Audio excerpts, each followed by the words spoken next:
Oh, you can hear me now? You can hear me now?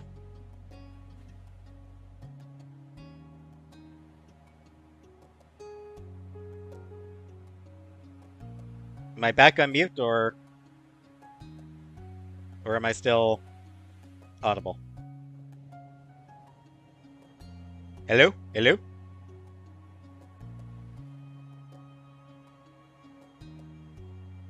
Okay.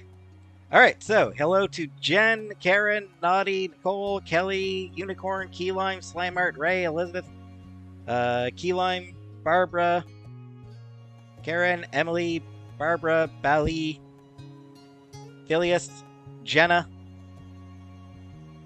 Honey, Josie, Scrolling, Freezing, Karen,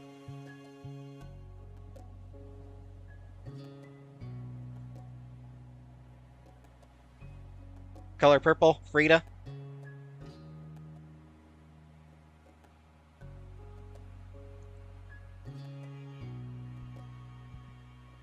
You sure are, Jenna. You sure are.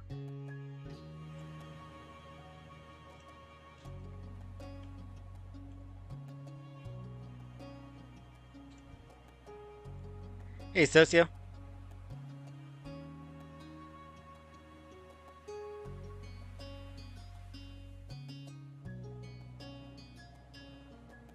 Lyft better than Uber? Generally not, honestly.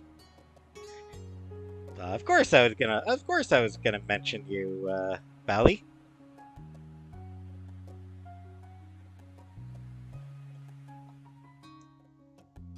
Going to bake a pizza. Cool, cool.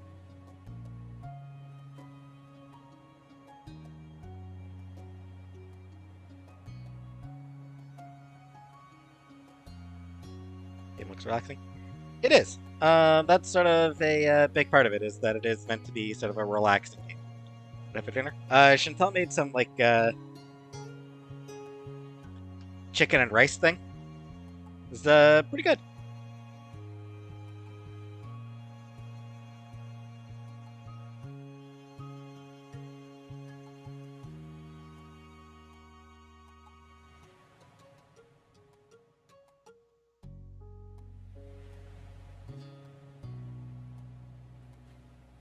Depends on the MILF, Phileas. But actually, no, I'm not interested in women with kids.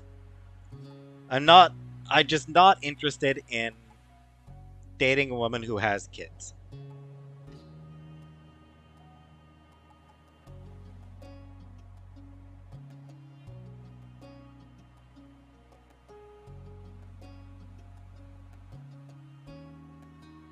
Moms are MILFs and you can't make moves.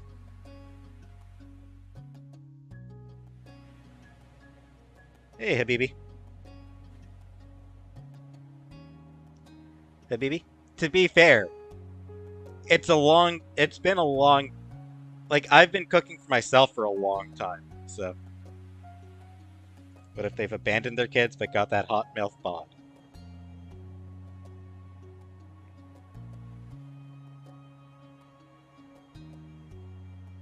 Still angry you can't date the hot mom in this game? Single women have it hard as is. Nephews? No. I don't have any nieces or nephews. I do have... What would be like a... Kid phobic? Indeed. Oh, single mothers. My cousin has a son. So I'm not sure what that... Like, I'm not sure exactly what the relationship there is. Like, what's it called when... Was it cousin... Second cousin? What's red pilled?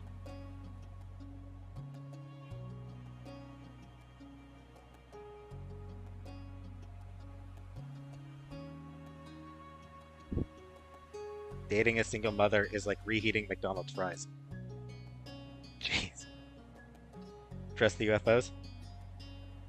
Yeah, that was kind of wild.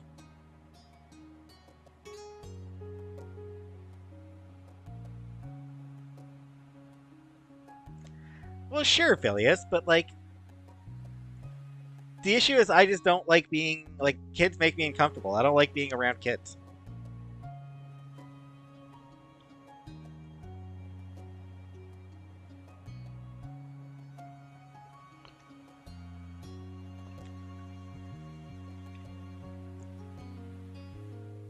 I took it to my room, Habibi.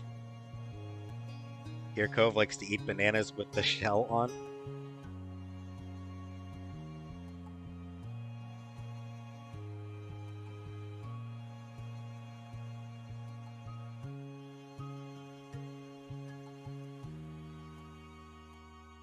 Kids are honest.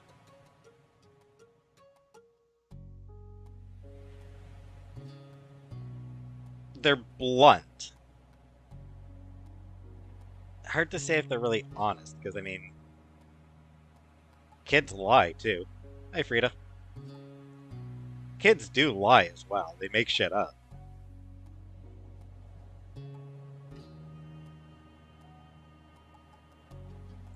Whatever, Tanya. We're not talking about that shit tonight.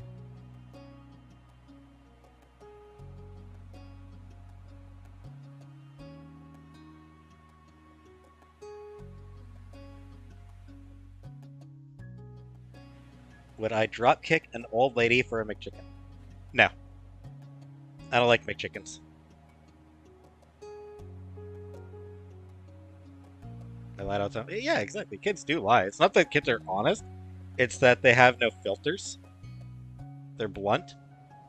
Sure, Jenny, you can ask a question. Strict parents create sneaky kids. I mean, some kids are just liars. Live making dinner. Yeah, I should try to do that again soon. You know, like, some kids are just liars. Would you drop kick a McChicken for an old lady? Kids are a liability. What if there's a zombie apocalypse? They get in the way. Hey, Michelle. Well, no, Socio. At that point, the kids are like, throw them to the zombies, and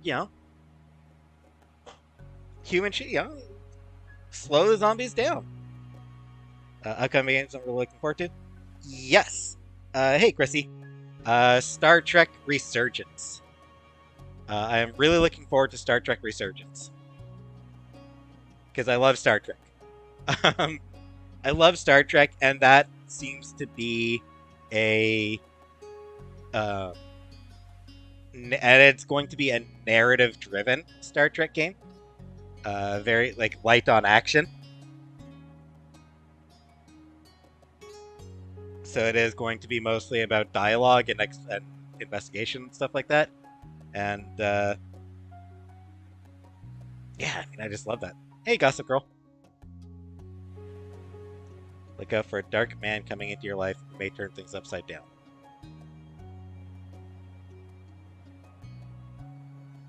Okay, thank you, Gossip Girl.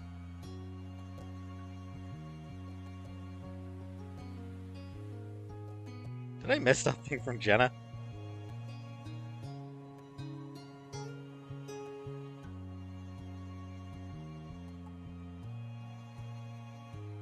Hey, Jenna, I'm not sure...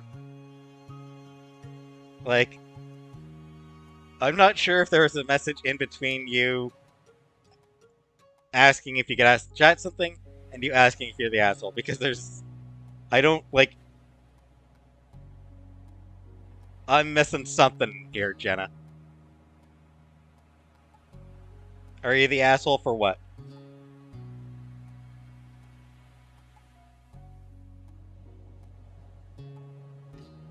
Hairs are purple. Had pink hair in my twink era, it was hot. I did once get pink streaks in my hair.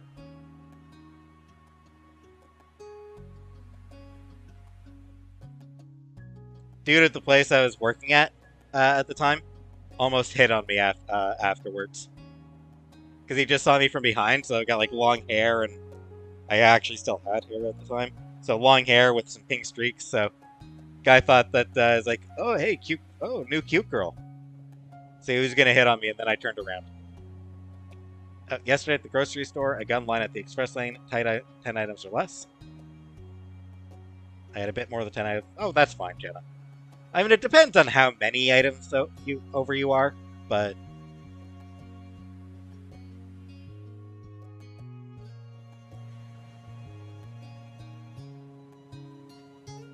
could have had a cute BF. He wasn't that cute.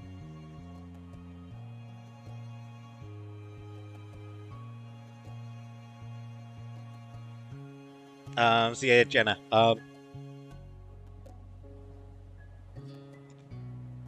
As someone who has worked as a cashier, and has worked at the express cash, this one butted in front saying this man can busted. This one butted in front of this man saying, "Can I cut? I have one item."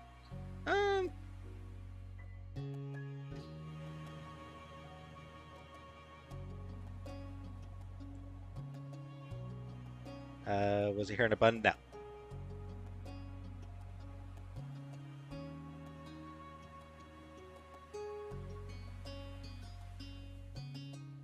Ice skating yesterday. Nice. Like I said, and I'm way too freaking old to skate. My back and knees. Ah.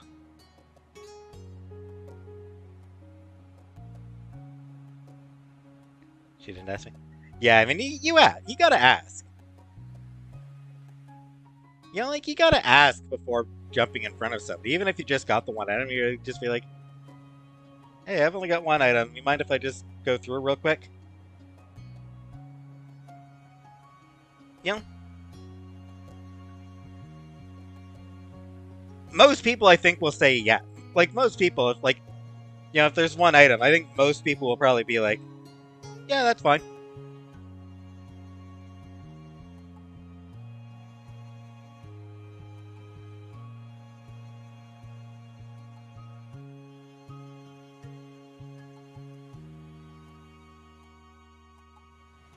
Especially like if she's paying with cash and it's milk, because I mean milk is untaxed, right?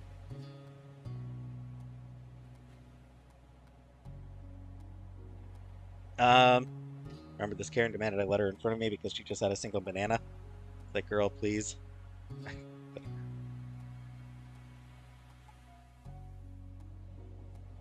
Actually, question. I'm pretty sure in Canada. In Canada, I'm pretty sure milk is untaxed. Is it the same in the US? Hey, hamburger eyes. Steal all my shoes from Walmart. Good, good. It is always ethical to steal from Walmart.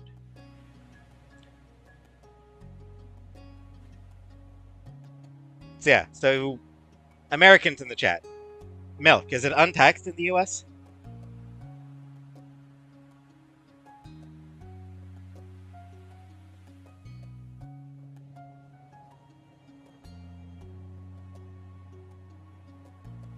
As a Walmart employee, I support you. Yeah, I worked at Walmart. You're totally okay for stealing. Sales tax 7.5% all items in Florida. Food is untaxed. So okay, so milk. So milk is so you do have to pay tax. So they charge taxes on milk in the U.S. Jeez.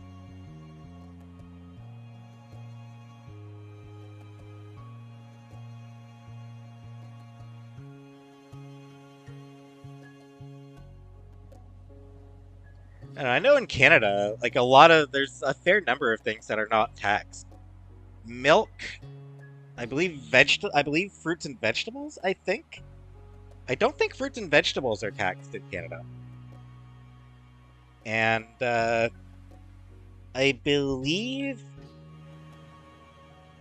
pads and tampons. I think are untaxed in Canada. I don't think that we tax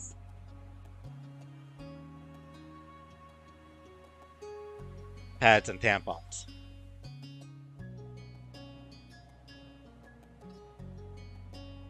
Okay, Lee Marie. Veal? Yeah, I believe meat. I think meat is taxed. Live in North Florida, but I never paid attention to grocery prices like that. Makes a lot of stuff so much more expensive, like fast food. Yeah.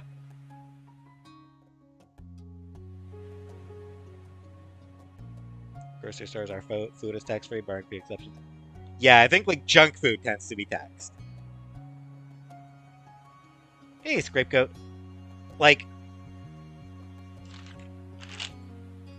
chocolate covered raisins. There's taxes on these. And I believe meat. I believe meats are taxed in Canada. I could be wrong about that. Don't know how to tell what was taxed on my receipt.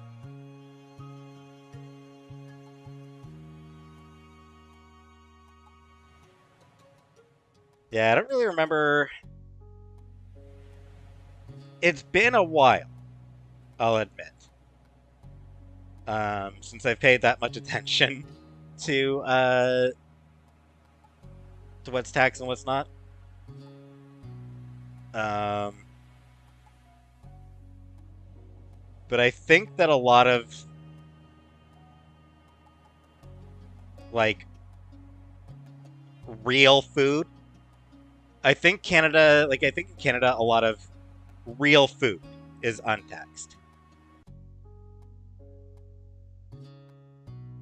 So things like dairy, fruits and vegetables. I believe I believe meats might be taxed, but I could be wrong. Tax rate on edible pennies. It would fall under quotes for reason. HST basically makes something more expensive, more processed stuff it goes to. Yeah. In South Carolina, beverages are exempt from sales tax.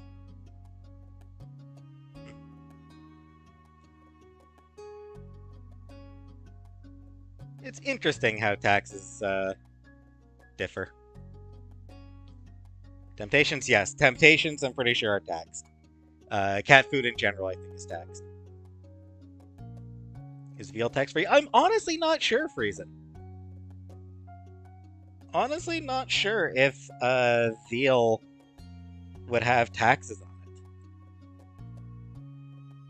Because I'm not... I feel like beef has... I feel like meat is taxed.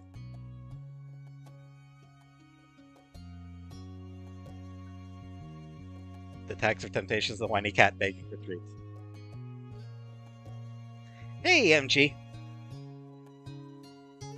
Question for the tarot cards. I don't really believe in tarot, Gossip Girl, so thank you, but I just don't believe in that stuff. Hey, J-Dot.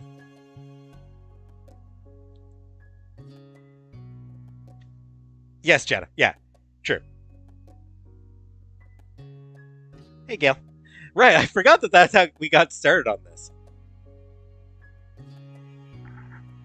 I honestly forgot that was how we got started on that entire topic. What I was gonna say is that, like, especially if she's paying with tax or with cash, if she's got exact cash to pay for the milk, then no reason not to let her go in front. But she still has to ask. Hey, tickets, you still gotta ask. Yeah. It was a dick move on her part not to ask you, Jenna. Anyways.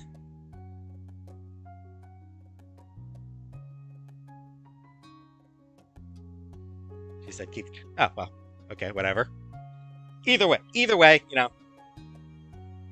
no real reason for her...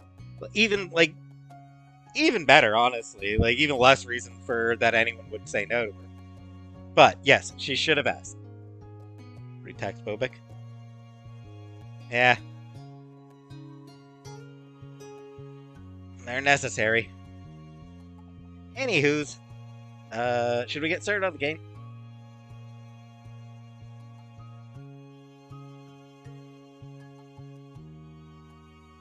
Been like 20 minutes.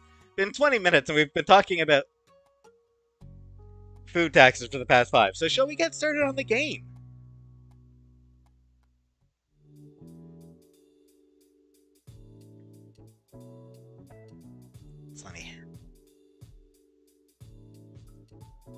Wet my throat a little bit.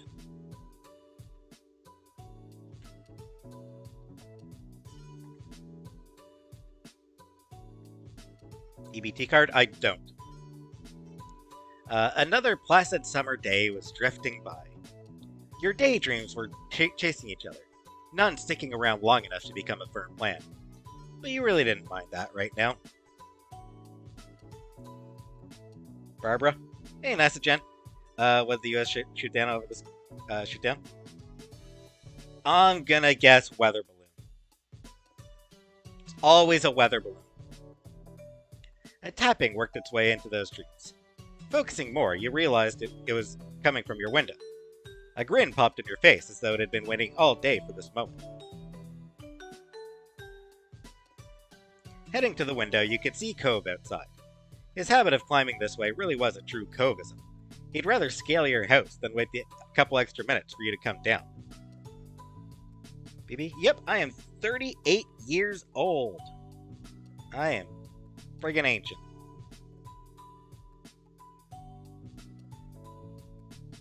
You held out a hand to him.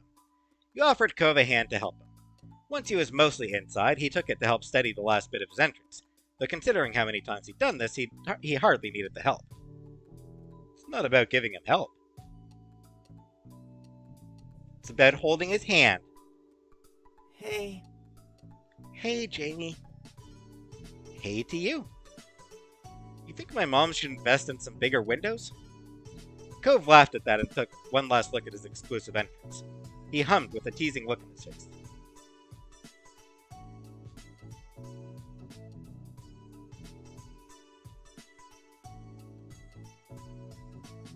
$38,000 years old, yep.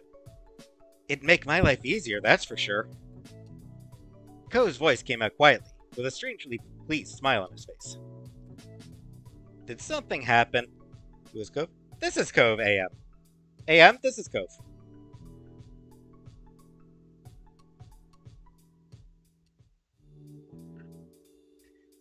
This handsome fellow right here.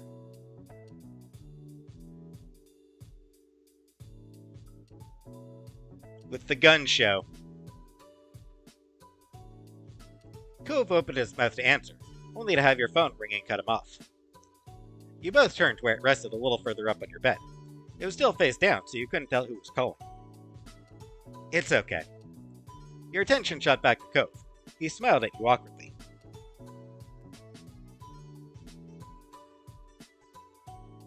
Hey, yep. I will get back to that game soon. That was validate. I'll get back to that game soon. Or I'll try to get back to that game soon. Don't worry about it. Go check. It could be important. I'll wait. Whatever, let me in.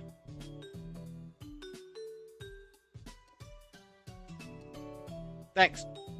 You shuffled forward and scooped the little noisemaker into your hand. You flipped it over and checked the caller ID. Sure thing, let me in.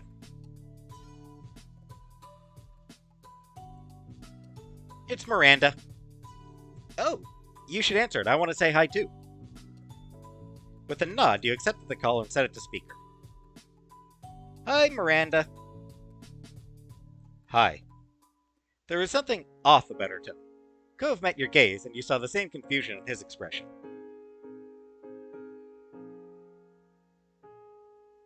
Have you heard from Terry? Or did you hear about her from Cove? Huh? No, she hasn't called me. But Cove is with me right now. Hey. Oh, hi, Cove. Is that what you were going to say? He shook his head no before realizing that it wasn't a good enough answer when one person couldn't actually see it. No. Terry hasn't called me today either. Is something wrong? At that, Miranda couldn't hold herself together any longer. The muffled sobs from the other side of the line were unmistakable. Terry doesn't like me anymore, if she ever did. What? That doesn't sound right. You're probably her best friend out of all of us. Yeah, why do you think that?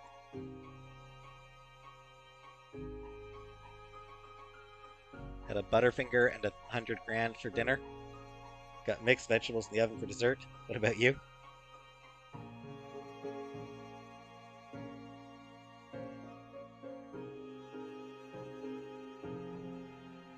She sniffled, and there was a pause, and you could hear her shift the phone to her other hand. Terry was here the other night watching movies with me. We were up super late. She realized her parents probably went to bed, so they couldn't pick her up. My mom and dad were definitely asleep then. Dad works early. I tried telling her it was okay to just spend the night and she could text her parents what happened, but Terry really didn't want to. You glanced at Cove. He looked equally unsure as you about where this story was going. It didn't sound like a friendship-ending situation. I suggested things to make it easier if she was nervous, like she could sleep by herself in my room while I stayed somewhere else. Yeah? And I said we didn't have to sleep at all. We could have kept watching movies until one of our parents woke up. I wouldn't have minded. I know not everyone can do sleepovers, but Terry wouldn't even tell me what was really wrong or what I could do to help.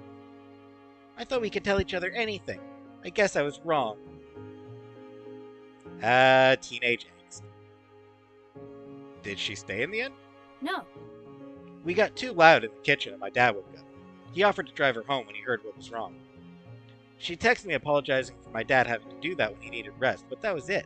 She isn't talking to me anymore.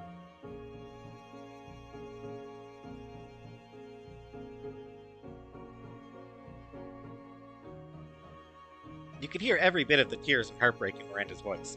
This continued to be a shock for your neighbor, but Cove recovered and spoke gently. I'm really sorry. Be a voice actor?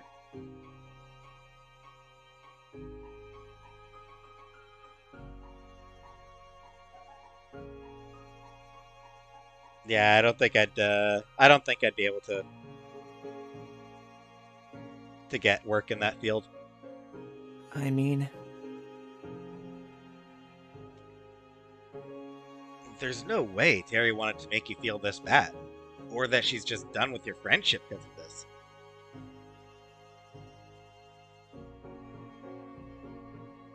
Miranda's sniffling continued. You hoped she had plenty of tissues handy.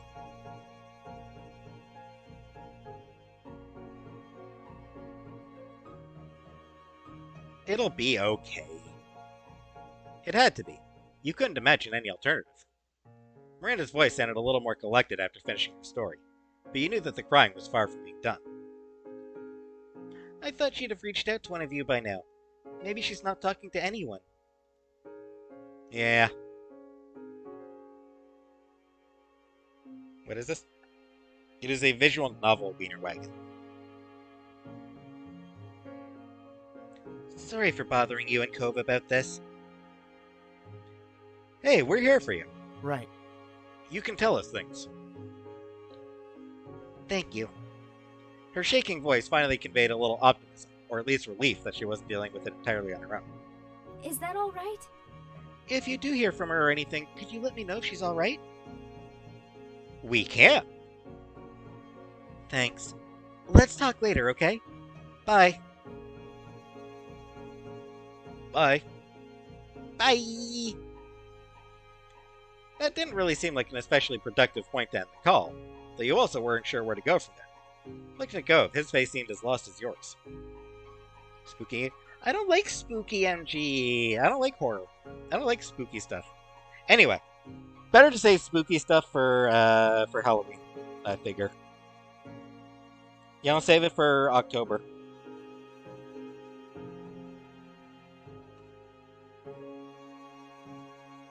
Yeah, fuck the Harry Potter game. With no alternative, you hung up and put your phone back in your bed. Want to start a cult where we worship? Aw, thank you, Socio. Why does everyone have telescopes in these games? People like telescopes, Zed.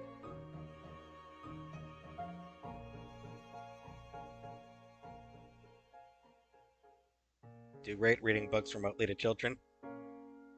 I don't know, maybe. But I'd be reading to children. Cove crossed his arms, a frown creasing his face. He began to pace the length of your room, clearly trying to put the pieces together in his head in a way that made sense. Hey, Muns.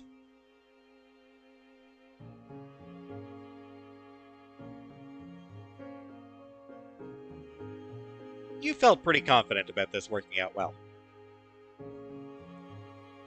What's for dinner? Chantal made like a chicken and rice thing. It was no fun hearing Miranda so sad, and you could definitely empathize. But right now, there was no reason to get too worked up. It was only a matter of time until Terry reached out to someone, and you were sure hearing her side of things would clear it up. The empty state of your head before learning this was not helping you now. You couldn't put two thoughts together, and flopping back in your bed, you stared at his face. We should probably try calling Terry. Coe's voice managed to drag you back to some grounding. He'd stopped pacing, but you still saw a perturbed look on his face. Is it really something we should get involved with right now? Cove's mouth pressed into a hard line. At the moment, it seemed like the two of you were on very different wavelengths as to how to deal with this. Come on. I want to talk to Terry. She's my friend, too. Hi, Gia. Fine, then let's call her. Cove looked away and pulled his phone out. You went over and stood at his side as he was dialing. Cove let it ring and ring and ring and ring. Terry didn't answer. There wasn't even an option to leave a voice message. Your shoulders slumped, and Cove looked even more troubled, if that was possible. He turned to you as if for some lifeline.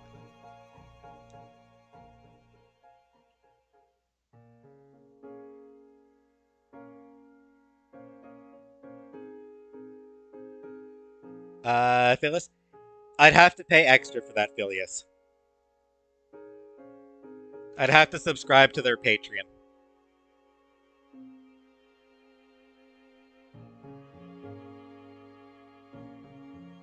Whatever, Victoria. Could you try calling? I'm gonna send a text, just like, hey, I was trying to reach you, call me, or something. Yeah. You took up your phone once more. Unfortunately, after another set of interminable rings, the line went dead. No answer, no voicemail. Hanging up, you saw Cove visibly deflate. He rubbed his arm, eyes distant, eyes openly struggling with the whole affair. I don't like this at all. They're fighting, we barely know anything, and we're supposed to just wait and see? Despite it only being a minute since he texted Terry, Cove checked his phone again. He was desperate for progress, for something, and you frowned as you watched him.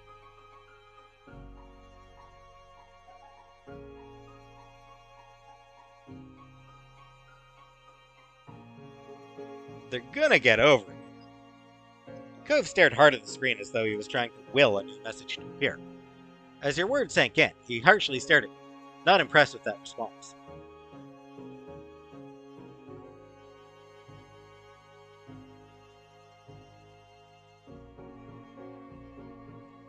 His continued glare didn't stop you from completing the thought.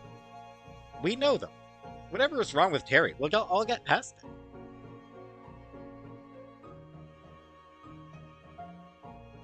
Closing his eyes, he took a deep breath. He then sighed, and his shoulders dropped down with it. Yeah, you're probably right. That's the spirit! Cove was still gripping his phone with both hands as though it might fly away if you let go. He looked to you with almost painful earnestness. Well... What do we even say if we do hear from one of them? His pacing resumed as he attempted to answer his own question. We should probably tell them to talk to each other instead of only us, maybe? He slowly came to another halt, like a gear winding down.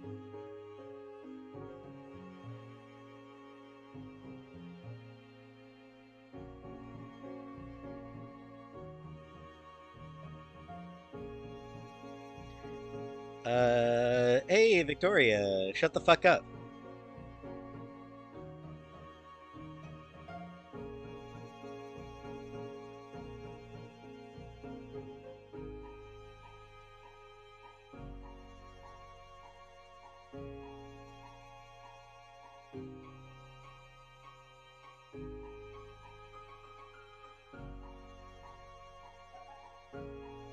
Went to the gym yesterday, all the guys be so fit.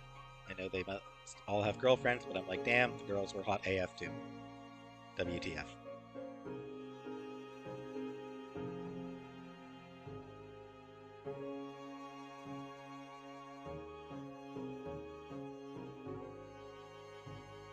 Women Let the gym be looking mighty fine indeed. We should find out Terry's side of the story. Nothing could be done until you knew what she thought of this. That much was certain. Cove nodded slightly in agreement. Just barely turned on my oven.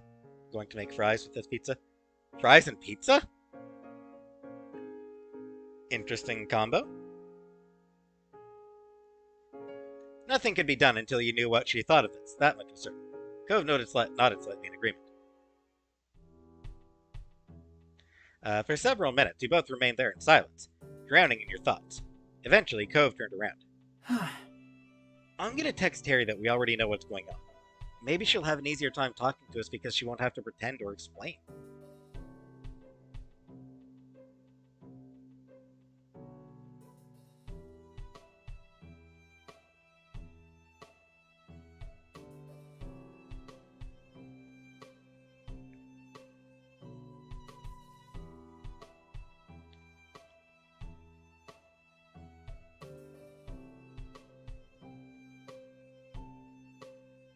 I think you're pushing too much.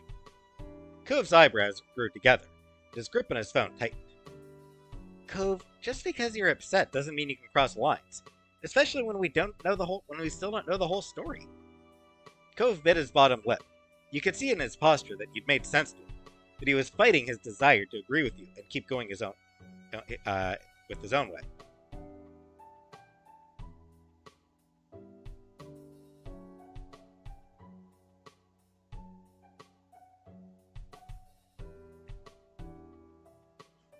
You said nothing. You barely knew what was going on. Seeing your silence as relenting, Cove drew his phone up and started hammering away another message. Can Cove and Baxter massage each other's tanks now? Probably not.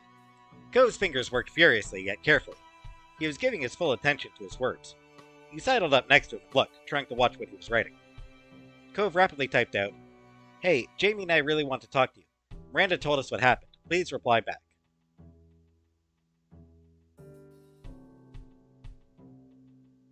And sent. It was done. We'll just have to see what happens now.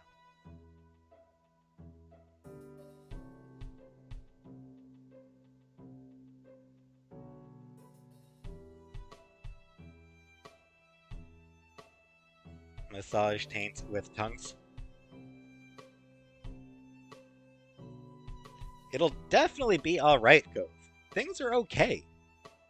You gave your best smile in the hopes of cheering him up. He gave a weak smile of his own in return. I hope so. I really do. A small noise escaped his lips. All the frustration of the situation crumbled away from his face, and he spoke softly.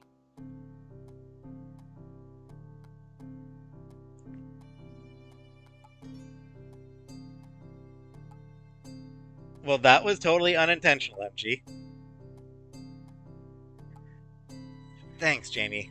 I'm glad it's not just me with all this happening. Cove took one last look at his phone and then put it away. His effort at a smile was meager, but earnest.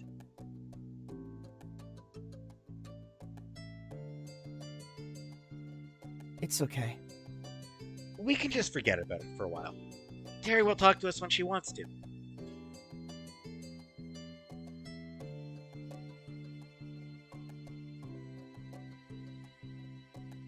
Would I date or make love to just Breezy? Meh.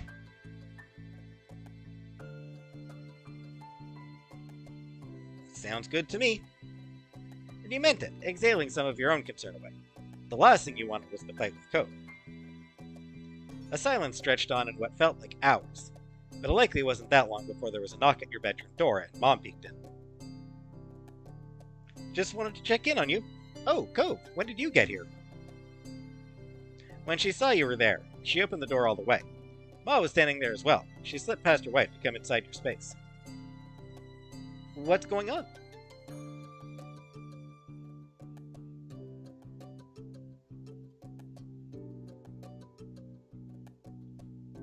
We're okay.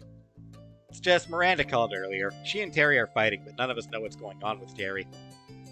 Your parents exchanged a meaningful look, though its meaning was lost on you. I'm so sorry.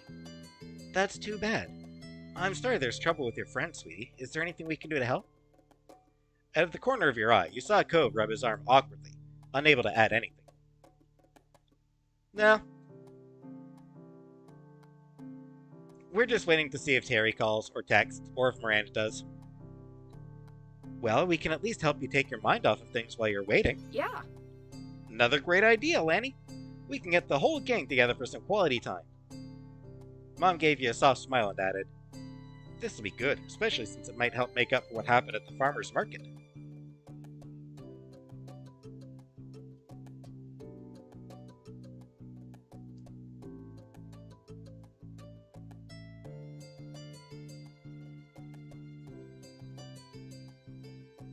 Yes, it'll be wonderful. I'll go see what Liz is up to right now. Excited, she fluttered a few steps away and then stopped. She pivoted on her heels and raised a single finger, flashing a big smile at Cove. It's no trouble. And of course, Cliff will be welcome too. Knowing your family was always there for you, that couldn't be underestimated. In fact, it meant everything to you that your moms cared so much. I really appreciate this. Thank you. Yeah, thanks. That's nice of you. You're welcome. You're both very welcome.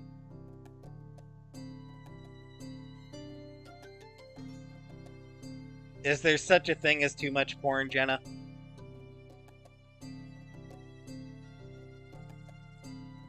Don't sweat it, not so, kiddos. Leave things to us. Just relax, and we'll call you when it's all together. You nodded, and your moms dispersed for now, springing into action for their impromptu get-together.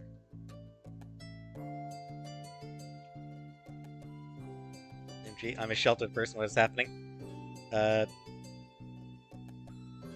Oh, hi, Freezing. Hi, Freezing. Backrooms is here? Oh, there's Backrooms. Duh. I did not see your message, Backrooms. I just looked right over it. Sorry, Backrooms.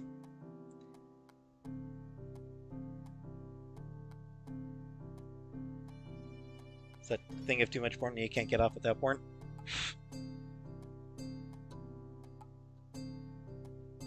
You flopped down in your bed, feeling like you could sink into it and disappear. Cove, meanwhile, took a spot on a chair off to the side. You saw it at the same time, and Cove's mouth pulled into a bent smile at that. He gave his phone another quick check, and his eyebrows furrowed. Haven't left my house in over a week? I can tell you that yes, there is such a thing. Fair enough, Scapegoat. Still nothing? Yep. This is crap, huh? Yep.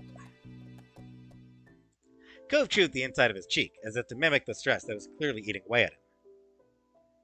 Cove, what's wrong? What's really wrong? One disagreement doesn't make you act like this. That got a pointed pause in his movement. Cove was carefully trying to put his thoughts together. He spoke in a fragile voice. When people you care about, when they're unhappy with each other, there's nothing you can do. At least when you're in a fight yourself, you have some responsibility, some control over it all. I wish it didn't have to happen, but that isn't possible. So, oh well, I guess.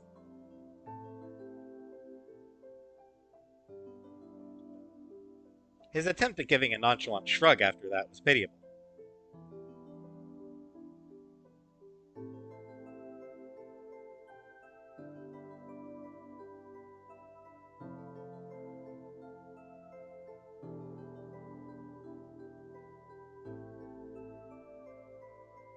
You stayed silent. With nothing else to do, your eyes stared down at your hands, resting on your lap. But then your mouth opened. There was a question you had to ask. Is it because of what happened with your parents?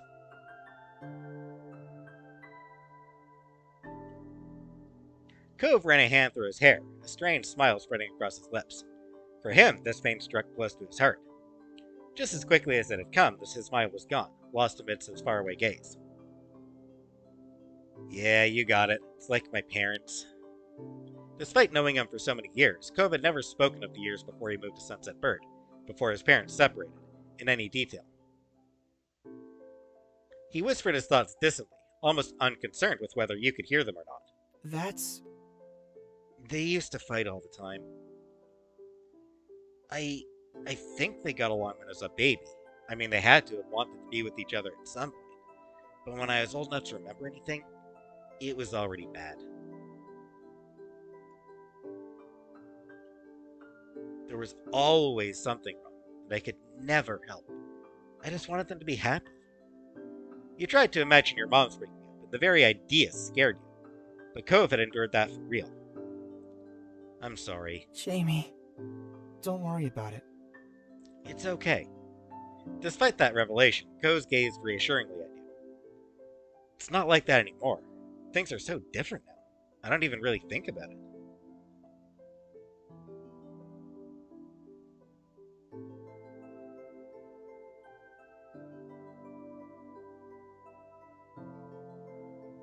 Again, the sorrow reasserted itself. When he continued, you could barely hear him. Though, I guess it's pretty obvious I haven't forgotten either.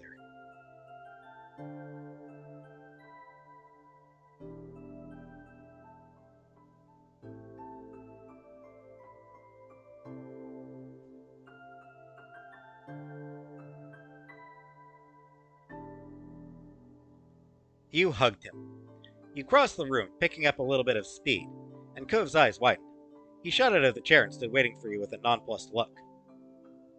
When you collided into him, wrapping your arms around his middle and knocking the air out of his lungs, all mystery was gone. Cove squeaked. Oh. He returned the gesture longingly. Exhaling, you pressed your cheek into the warmth of his chest. The tension stuck inside you released like a river flowing into the ocean that was Cove. The firmness of his hug told you that Cove didn't plan on letting go anytime soon. You both needed the comfort and closeness for just a little bit longer.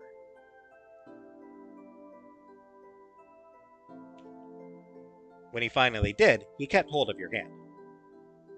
The two of you took a seat again, this time side by side on your bed. Well... Today was a lot, huh? Yeah, it was.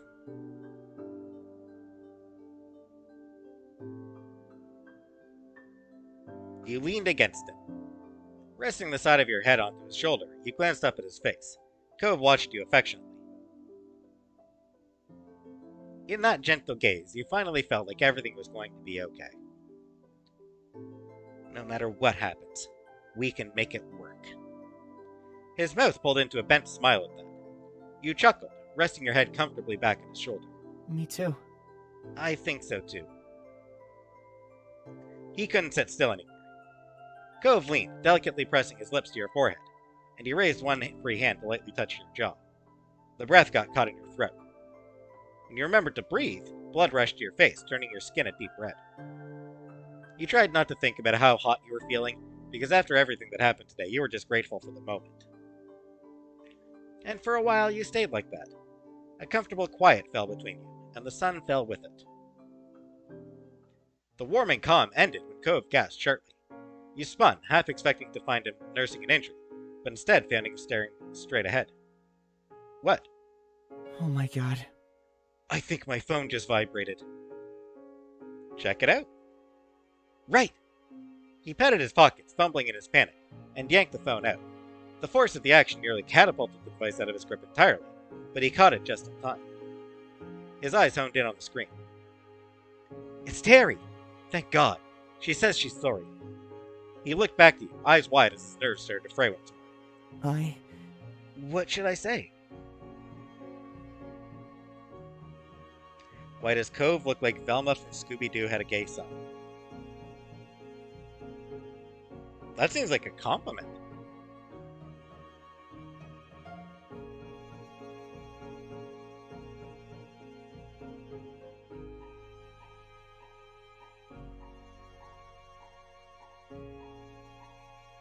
Ask if she's talking to Miranda. Okay. He flashed you a shaky smile as he began to type. You suspected that he'd had similar thoughts himself, but wanted the reassurance of a second opinion. Cove's phone buzzed nearly as soon as the message was sent. Ah, it's Terry again. She's talking to us. She asked about what Miranda said, but wait. He leaned in, watching the conversation unfold on Cove's screen. Right. She's gonna actually call.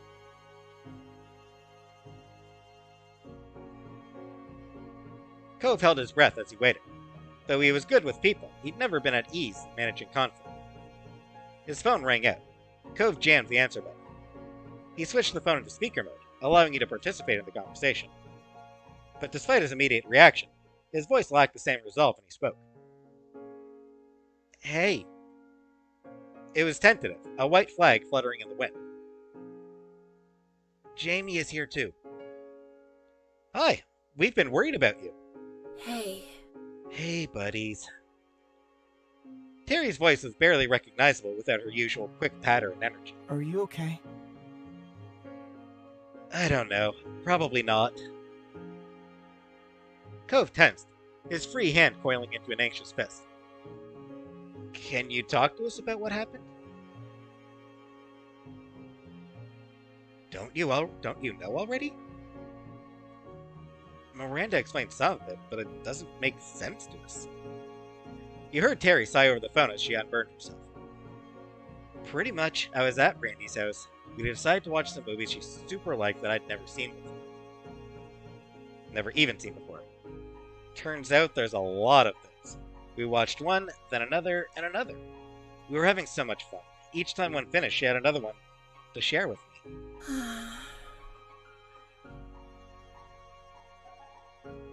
I didn't really think about the time. I only wanted to say yes to Randy and watch her movies. She spoke wistfully, but her words were full of affection. It was Randy, you know? I wasn't thinking about my schedule or what time it was. I get it. Then I finally saw the time. And oh no, it was way too late. I already knew I couldn't stay. She took a deep breath, her voice becoming softer when she resumed talking. I was so stressed out, I just couldn't deal with it. Miranda wanted to help. She kept coming up with ways to make it better and trying to figure out why I was so upset and stuff. I was trying to answer her questions, and there were so many, but I couldn't really answer all of them. I didn't even know why some of her ideas didn't work with me. It made my head ache. I still had the first prom and Randy there trying to help, blasting all these questions and suggestions at me faster than I could even think. She gulped audibly, sniffing. I got frustrated and told her to just leave me alone. But then she wanted to talk about what I wanted that. And we started having a fight in the kitchen. It woke Randy's dad up.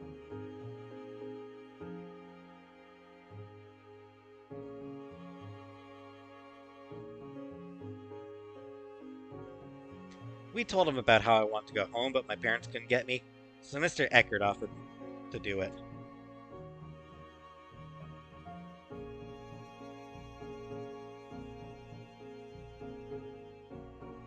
Good to know, MG.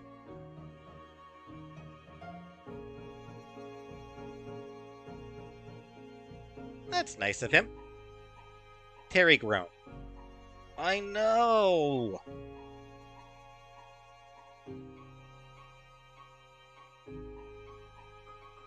I accepted, because I definitely couldn't stay then, not after throwing a racket and turning it into a big deal. But I feel awful, and embarrassed. Why did I yell at Randy and hurt her feelings? And I made her dad lose sleep by waking him up and having to drive me home. Ex dumped me last year, we were together for 3 years. Had a little on and off thing after breaking up, but I ended that shit. So everyone's dating and I'm sad AF. Aw, don't worry, Jenna, I'm not dating. 9 years and counting. What do you say after that? I have no idea. I don't know where to start. I don't want to make it worse by saying the wrong thing and fighting again. So, I'm not talking. Terry, Randy isn't mad that you didn't want to stay or that you fought. She just wants to feel like you can talk to her. I mean, you can say whatever you want. She'll listen. Not talking to her at all is pretty much the only wrong way to go about it. Terry lamented mournfully on the other end of the line. But he had a point. Unless she faced Miranda again, there would be no resolution. You looked at Cove, hunched over the phone, staring pensively into it and searching for a solution. This couldn't be solved with the other key party missing. But what if you brought them in? Your phone was still free.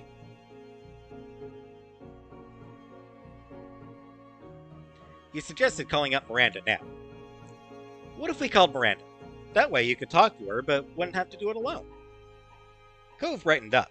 The concerned furrow in his brow, which had taken root when Miranda first called, eased. Well, that could work. Terry, are you up for it?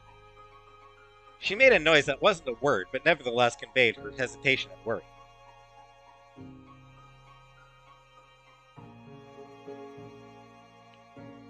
It is fun to go on Tinder with friends and make fun of people's profiles. I suppose, maybe I should do that. Maybe I should,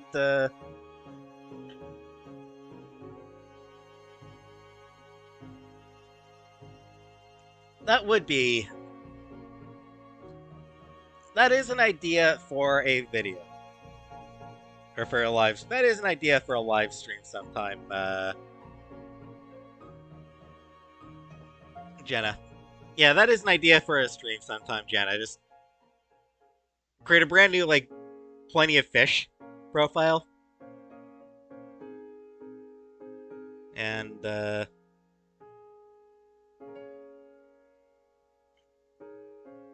we just have fun making fun of... Except I don't want to do that. I don't like making fun of people.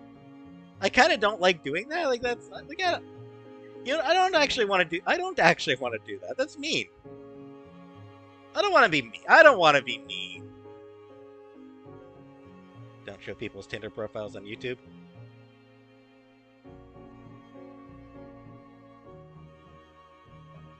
I changed my mind. I don't want to do that. That's, it's mean to do. I don't want to just make fun of people.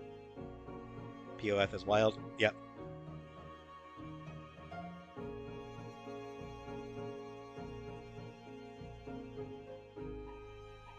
It is mean.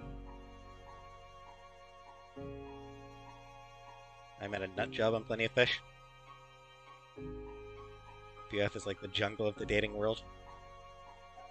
But she brought it to a close with a decisive exhalation, as if pushing all negative thoughts from her body. Alright, I'll do it. Cove nodded. Now that you'd received approval from everyone, you pulled out your phone and called Miranda. You set it to speaker and waited for her to pick up. Luckily, she did. Hi. Hi, Jamie. Her voice was still distant, as if her thoughts were elsewhere, but it was loud enough for your needs. Hi, you're on speaker. Terry is on speaker too, on Cove's phone. Oh. She paused while she digested that information. You watched the phone screen, hoping that she wouldn't hang up as a result. Really? Oh, really?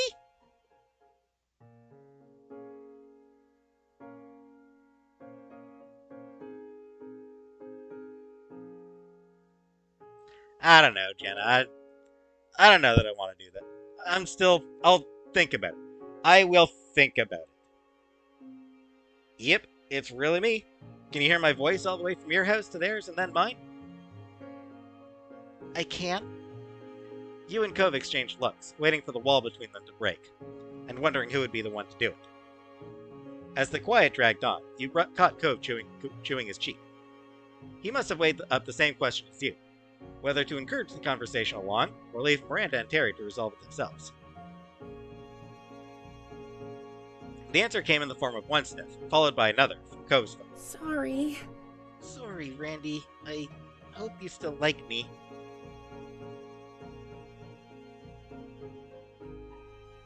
I have a bottle of wine that either goes for $9.99 or $17 and it's 14.5%.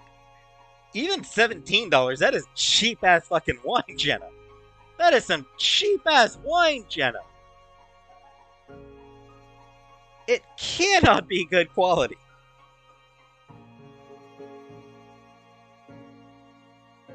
There is no way... Oh, well, actually, US. That would be like $30 Canadian. Like 20 to... I suppose that would be like 20 to 30 Canadian. Hey, Samantha. Actually, you know what? $20 to $30 is... Eh, still pretty cheap. And, hi, Samantha.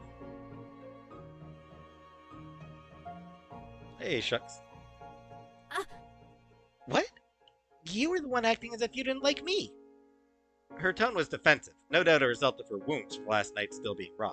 What? No way! Everyone likes Randy. You're wonderful.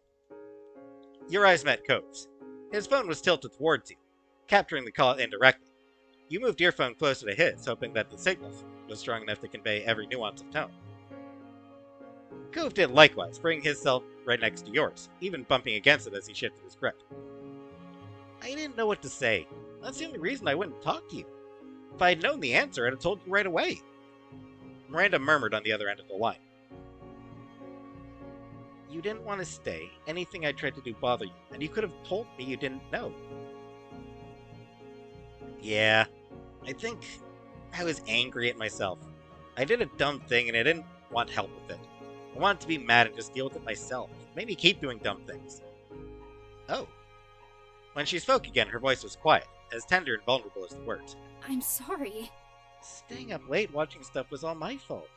I had to find a way to fix it. That's what I thought anyway. But I should have given you space. I'm sorry for being so pushy and sensitive. Hardly. Miranda Eckert having a flaw? I've never heard of such a crazy thing. Miranda let out a ghost of a giggle. Cove cleared his throat. Maybe you should call each other now?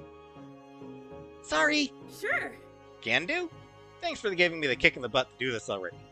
Randy Mandy, I'm gonna call you right now. Bye, Jamie and Cove.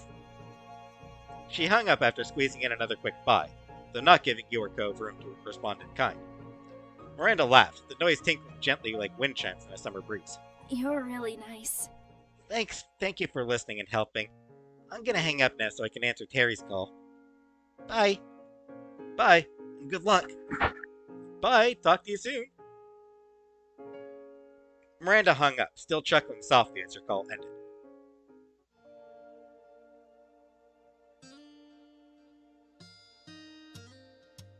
I'm sorry, Jenna. I'm sorry.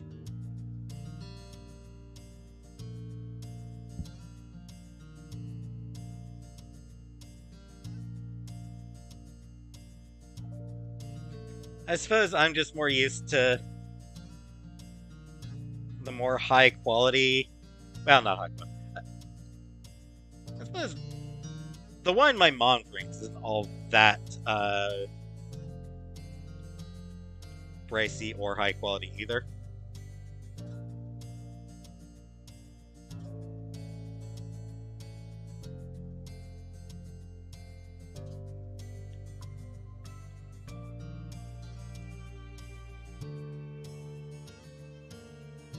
This is what my mom usually does. I think she gets Jackson Triggs pretty regularly. And actually, that's pretty low price as well.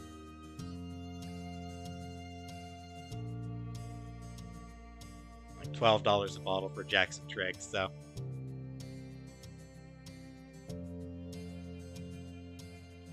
I mean, varies, but, yeah. Down to $12. 23 for Pinot Grigio. 15 for... Yeah, so... Fair enough, Jenna. Fair enough.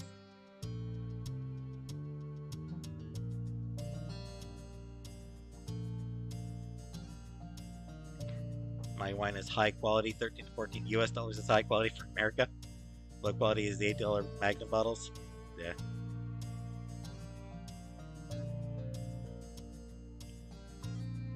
And yeah, like I said, my mom and my brother will often get like for anytime that they're going to drink wine, they'll usually get Jackson Triggs, which is pretty low cost, pretty low price.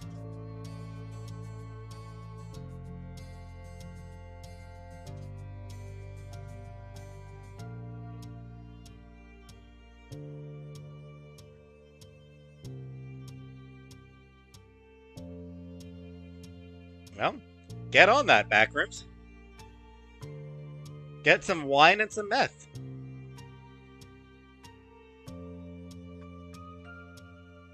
Whole Foods is $3 wine.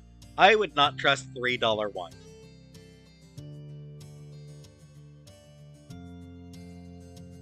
The room felt emptier without the other voices in it. Cove expelled a sigh that crashed through the newly fallen silence. He dropped his arms to his sides, letting his head hang down like a puppet at rest. Thank God.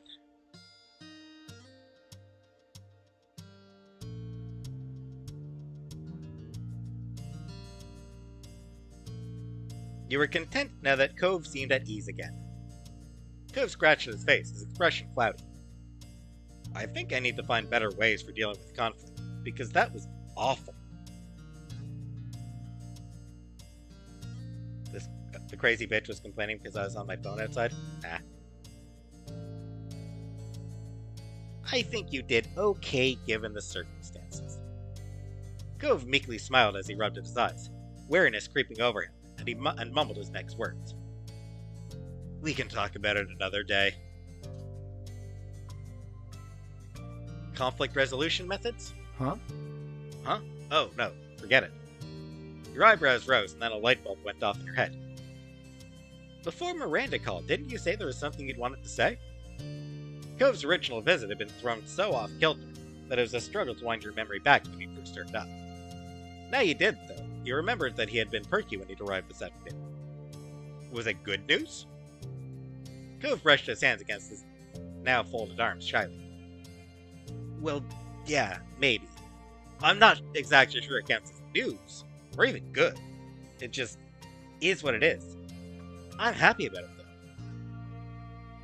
You were curious, but you didn't want to push Cove if you didn't want to speak about it. You don't have to say anything, but if it makes you feel good, I think it is good. Cove chuckled awkwardly, a hand creeping up to ruffle the hair on the back of his head. It's fine. If you want to hear, I can tell you. He shifted on his feet, as if a different posture might give him the support he needed for the conversation. Coke Pillhead, recovered for 17 years now. Oh. Congratulations, Bat Groups.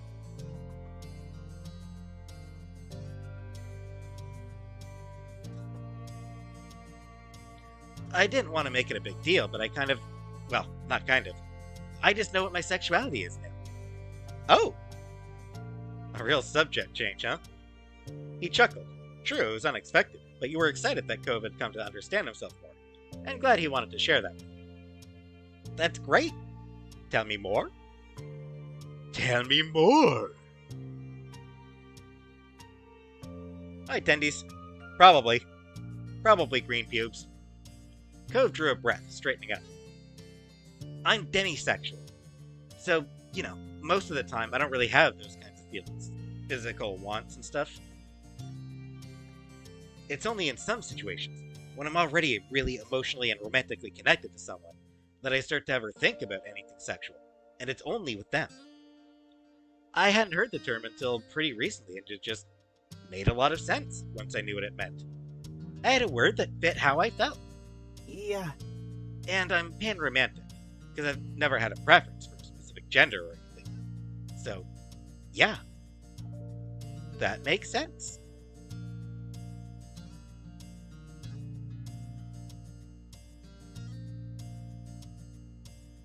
Cove looked down at the floor, being so open and direct about a matter that personal, which you were sure he'd spent a long time trying to figure out, seemed to be kind of weird for him. Hey, Annie Ripsa. Despite that, there was a small, proud smile on his face, and when he looked up again, his gaze was steadfast.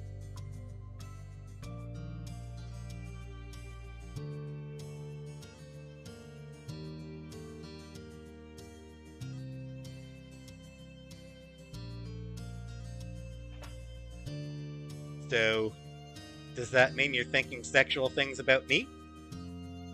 Cove flushed and frowned equally hard at the statement. He struggled to get out a response. That feels like kind of a mean thing to say in that instance, but... yeah. What kind of thoughts? Jamie, you don't need to ask that. You weren't sure that was true, but couldn't help chuckling at how bashful he was. And no matter what, you wouldn't be getting a more explicit response than that right now. The topic was dropped. Hi, Sandy. All this talk of Cove sexuality made you reflect about your own.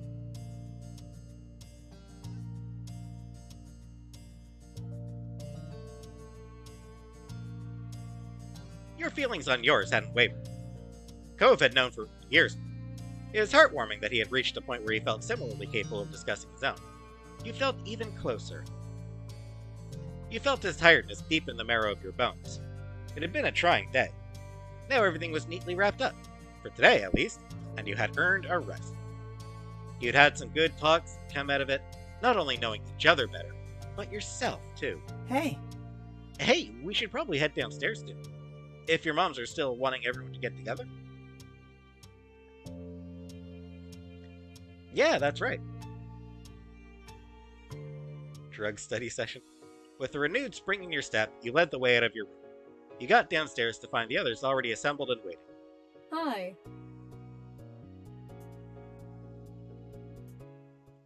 Hi. That's what Liz's voice is? Hi. Okay. So that's adult Liz's voice. Hi. Hey! Good to see you both. Hey!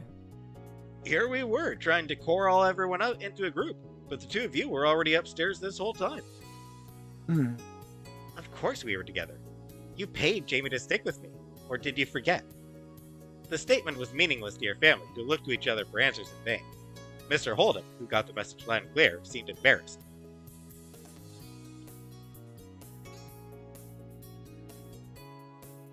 Chat is the entertainment in these lives.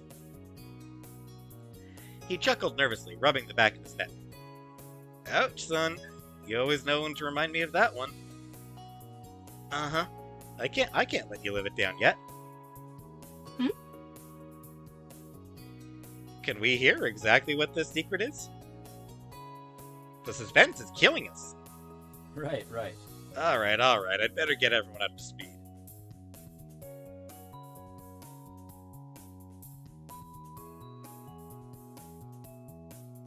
He held up his hands, palms out, pacifying his audience. Or, perhaps, holding them up as a shield in advance. That first day I met Jamie, I'd been worrying about Cove being alone for the summer. Well... There weren't a lot of kids around, and he wasn't exactly on the best terms with me at that time. He glanced around at your family, gauging their responses. I felt like this was my one shot, so I kind of offered them $20 to be friends with Cove, and added that they couldn't tell him about it. Liz gasped. Ma was staring incredulously at Mr. Holden, while Mom's eyebrows had retreated to her hairline. You and Cove, already knowing the story, were the only ones unaffected. But after a while, I really did honestly forget it even happened. He raised his hands higher, now level with his shoulders. Not a bad idea, you thought. If Mom felt inclined to throw a cushion at him, he'd probably manage to block it in time. I know that's bad, but I've had so many grand ideas over the years, it's hard to keep track of them all. Cove smiled, placing his hands on his hips and shaking his head at his father's antics. seriously? I can't believe you. Though, also, I totally can't. Your moms were less indulgent. The shock had ebbed away to displeasure. Mom's foot was tapping rapidly as she frowned at the next-door neighbor, while Ma had her arms crossed over her chest and her lips pursed. I'm sorry, Jamie. And I'm sorry to your parents, too. That was way out of bounds. Don't worry about it. Everything worked out. Your moms gave each other that look, where they seemed to communicate with eyes alone. Alright, well, that's that then. And it won't happen again. Absolutely. It definitely won't. Alright. Good. It was a little surprising that they were letting him off the hook. But on the other hand, it was a long time ago now, and you were sure your moms remembered those painful early days of Cove's arrival too. Mr. Holden wasn't a potential bad influence anymore, so a lecture would be pretty moot. Instead, your ma gave him a lenient smile. In that case, Now that it's settled, why don't we find something to do? Nods of agreement cascaded through the group in a couple waves at the suggestion. Mr. Holden's shoulders slumped with the release of tension. He brought his hands down, tucking them away into his pockets. How about cards? There was a murmur of interest from the others.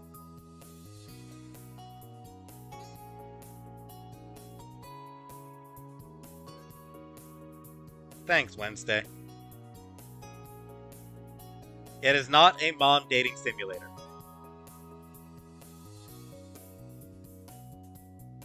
You'd need some mods for that.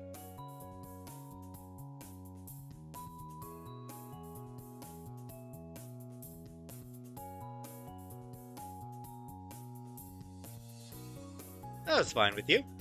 Most of the group was eager to play, but Mr. Holden was demurring. Nah. I think I'll sit this one out. Where's the fun in that? Join in. We're not too angry with you.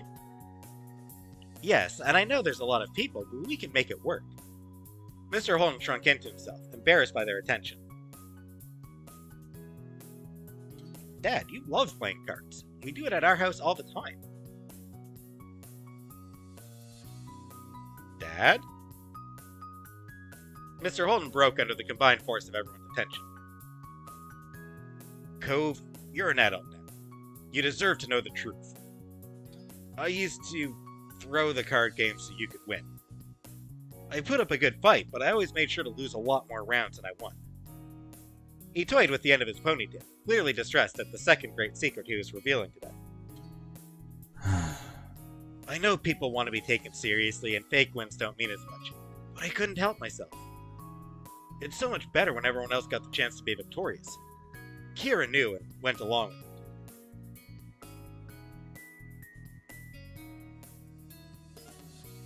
Cove laughed in disbelief that this was the thing his dad stressed about hiding, after the other stunts he's pulled over the years. So what? Lots of parents do that. I hadn't guessed it, sure, though looking back it makes sense. That's right. What's the big deal, Cliff?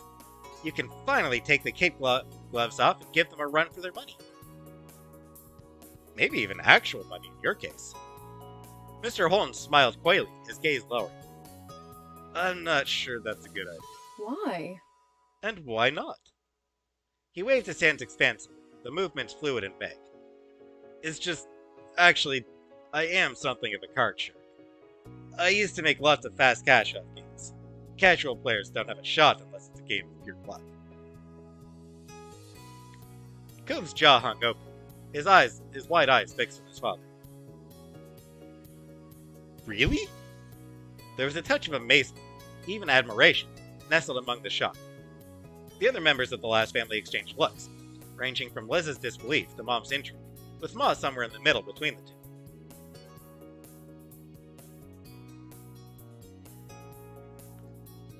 You can't simply make a claim like that and expect us to go along with it.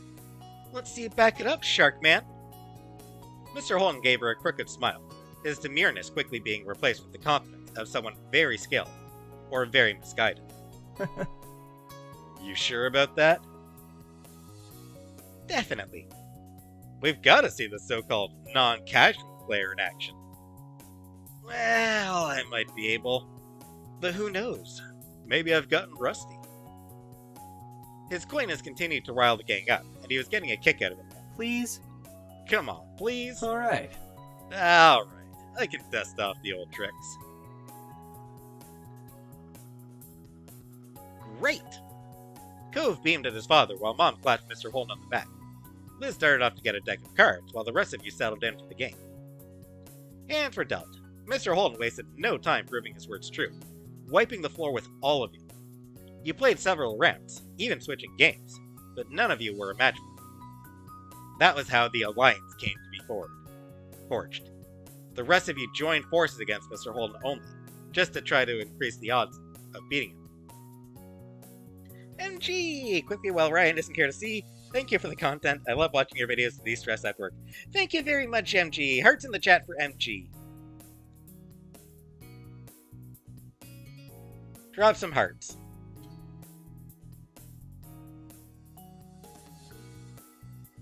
Yes, Liz's sister, yes.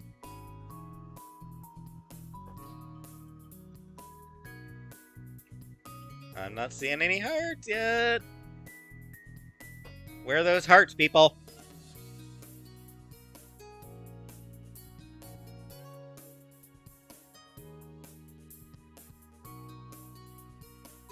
The feeling when you want Mr. Holmes to wipe your floor too. With your combined efforts, you pulled out a few victories, yet it was still a challenge. He was clearly a professional. If these were his skills now, rusty with disuse, you couldn't even imagine what a deadly opponent he had been in the past.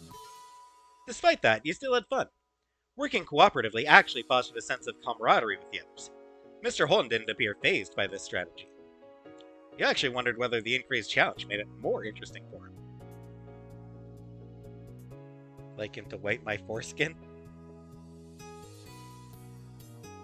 Hearts in the chat gets me every time. I mean, it's the thing you say, right, Amini? Like, it's the thing that you're supposed to say, isn't it?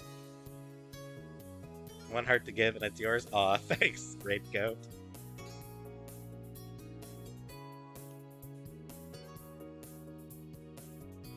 You spent the rest of the afternoon together with your family and the Holdens having fun. It was an interesting evening for sure, with many discoveries for everyone.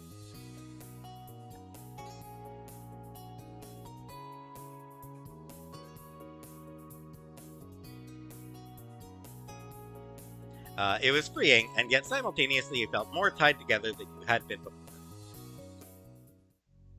Hurrah! Moment finished! Give me a minute, I gotta refill my water.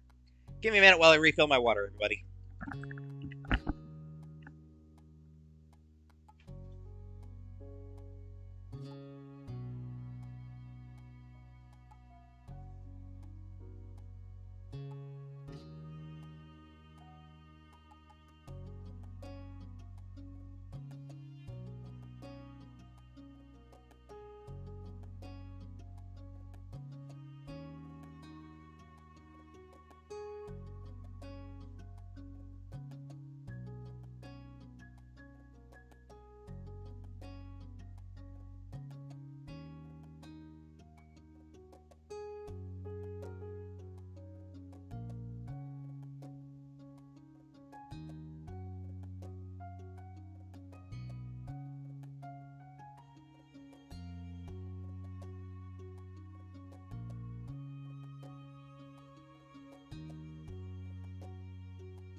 Hey, Jada.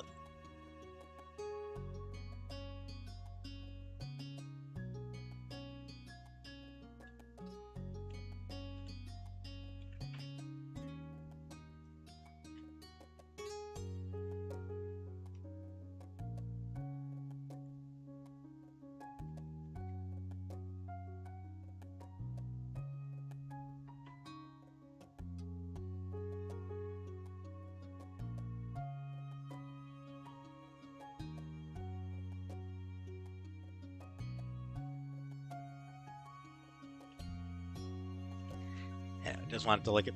Sorry, I just wanted to look at something real quick. Have I ever made it depart? Of course not.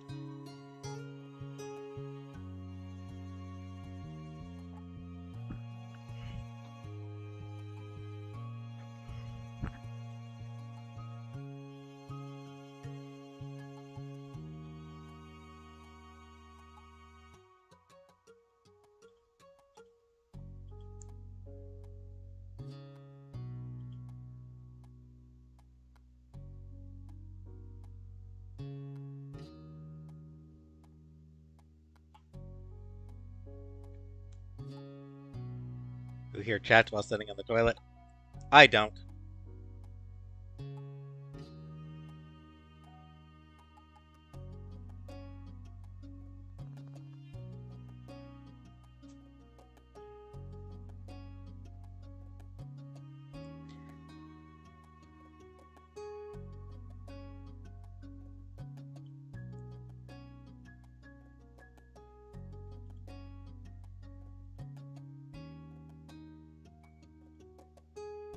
Anyway, sorry, I was just I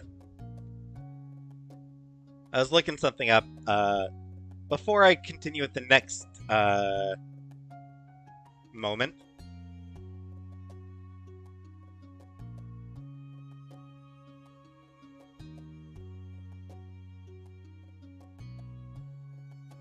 Figured I might as well mention something here, just real quick.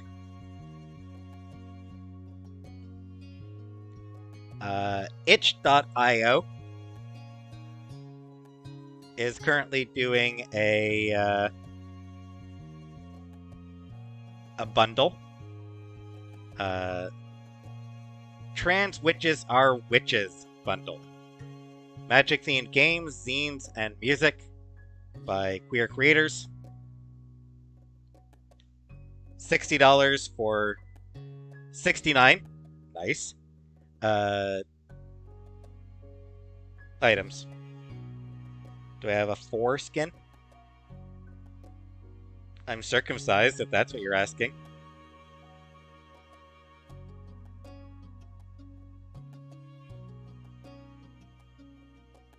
I'm cut, remember? Yeah, remember that I'm cut.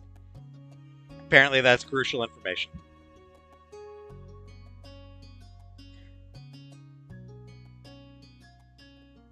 Not a sponsor, Phileas. No, this is just something that I remembered seeing earlier.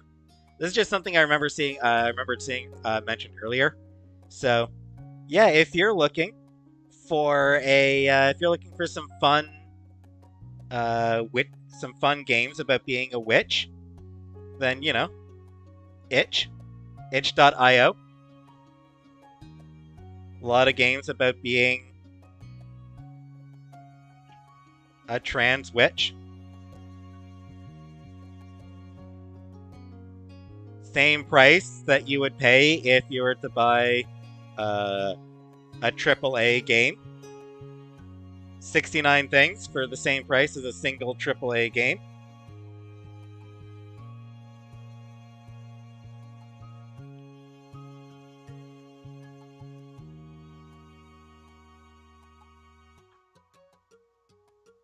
And the money will be, the proceeds will be split among all the contributors. So, you know, a whole bunch of people who just, really want a little bit of, who can actually benefit from that money. A lot of people who would actually benefit from the money.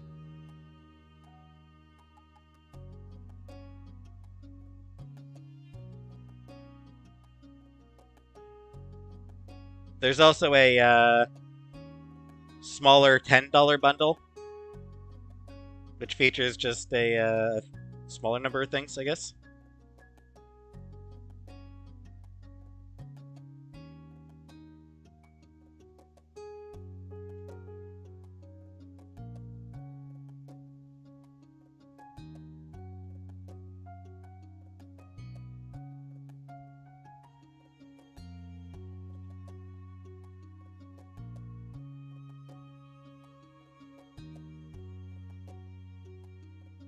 Yeah, it's like, you know,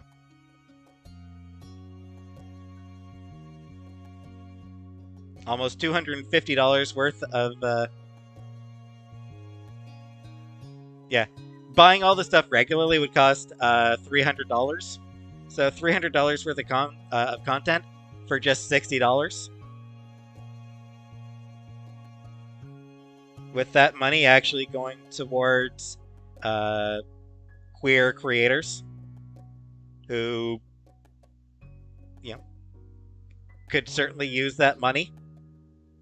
So,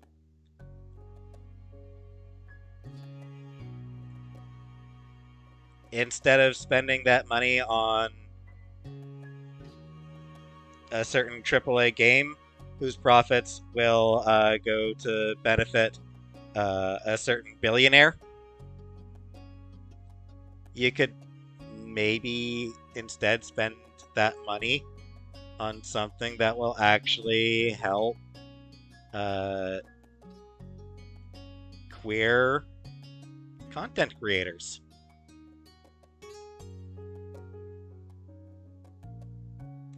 Anyway, just figured I'd mention it. Just figured I'd mention that is an option for people who. Just figured I'd mention that it was an option for people who were on the fence about a certain video game, that they can actually put that money towards something that'll help much more people. Many more people.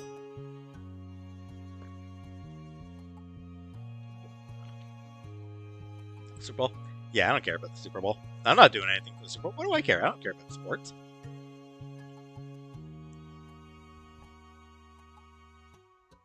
MG. Sorry, I was talking about a bundle on itch.io. Hey, Marie Johnson. Trans Witches Are Witches bundle on itch.io. It's got a bunch of games, zines, and songs by queer creators.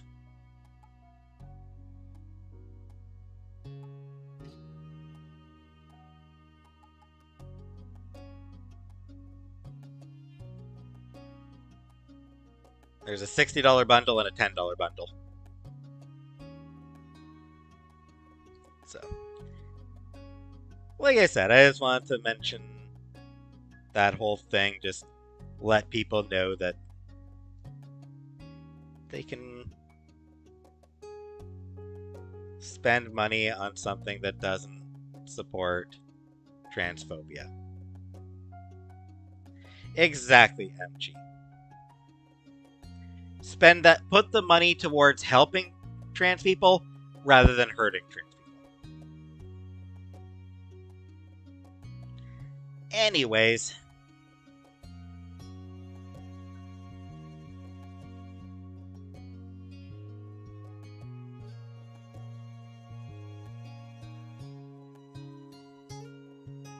Do another one, I guess. Another moment.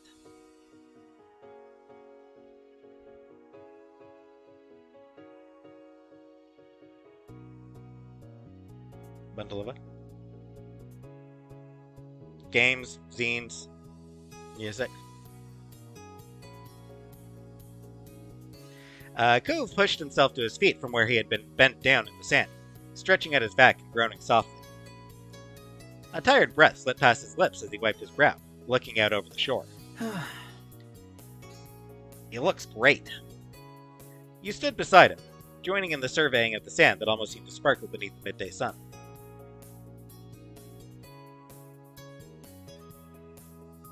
The two of you had been out on the beach since sunrise, cleaning up and down the beach looking for various debris, and the work had paid off.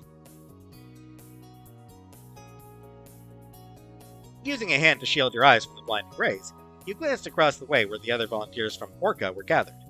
They were easily recognizable by the high-vis vests they wore. It looked as though everyone was about ready to wrap things up for the day.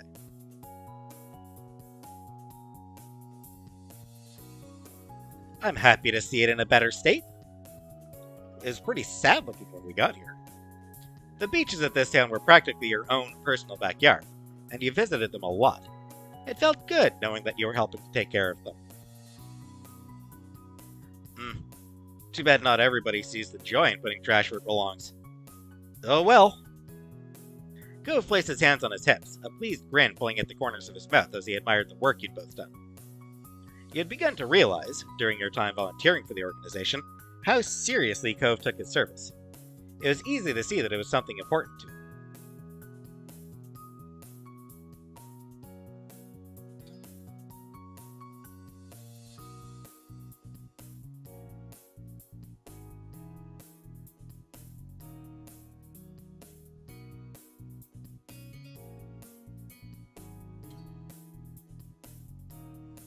You felt equally as invested and always gave it your best efforts.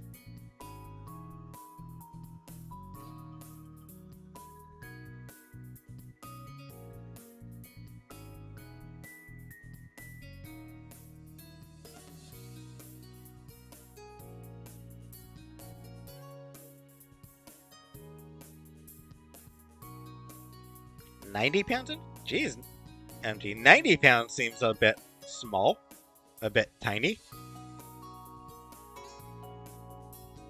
It was important that the ocean you grew up with was protected. It had always been a big part of your life, and you felt the least you could do was give back to it in some way. Jamie. Hey, nice work, Jamie. Kitten bowl.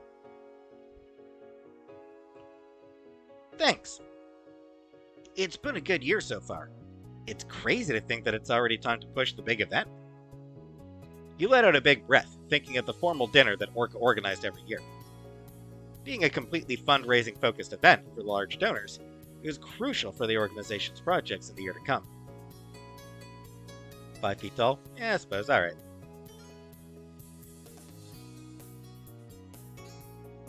You had to be over 18 to attend, so this was your first opportunity to actually see it in person. All you had heard about it so far was that it was a prim and proper occasion, with speeches and everything. You didn't know what else to expect from it, as you weren't a part of the group who planned the evening. Before the big night came around, the volunteers would have to sell the tickets for it, and that's where you'd be helping.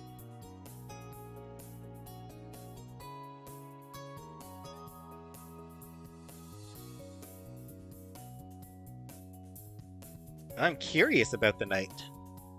It might be fun. I've never been to a professional-type party. Cove nodded, though he still seemed reluctant. I mean... I just don't feel excited about attending a super formal meal. Proper etiquette and stuff, you know?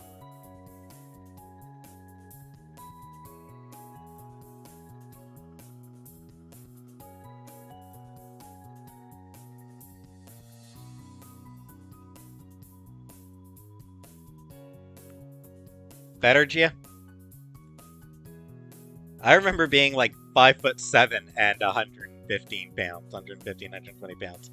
I was scrawny as a teenager.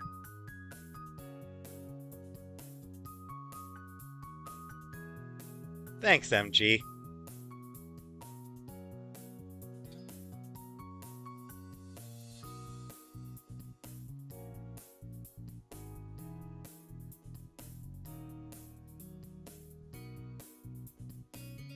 He threw his arms out to the side, making a bit of a show at how ridiculous it seemed.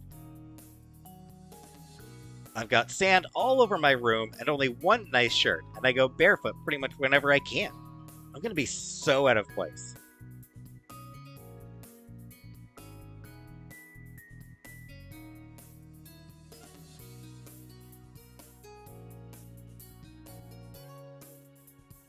Is it, Emma? Audio's weird?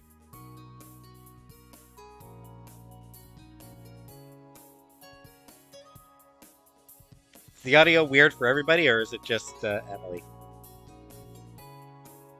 And how is it weird? Like, what's weird about the audio?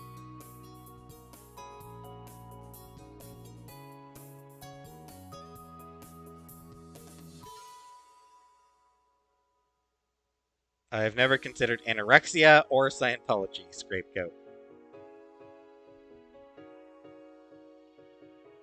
Audio's fine. Audio's weird. Okay. So, Emily, what's happening with the audio on your end, Emily? Like, what's the,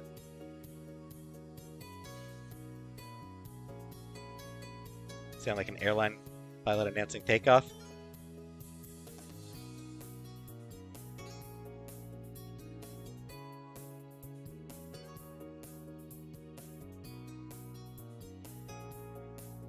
Audio is weird, but not the quality of it.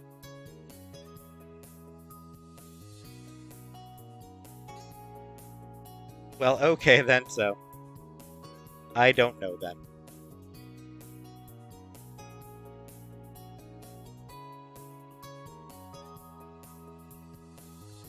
That was in a fishbowl.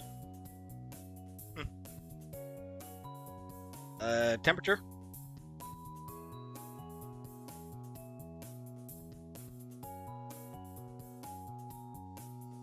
Temperature is -1 right now, so it's right at freezing. Attendees. Temperature is basically right at freezing.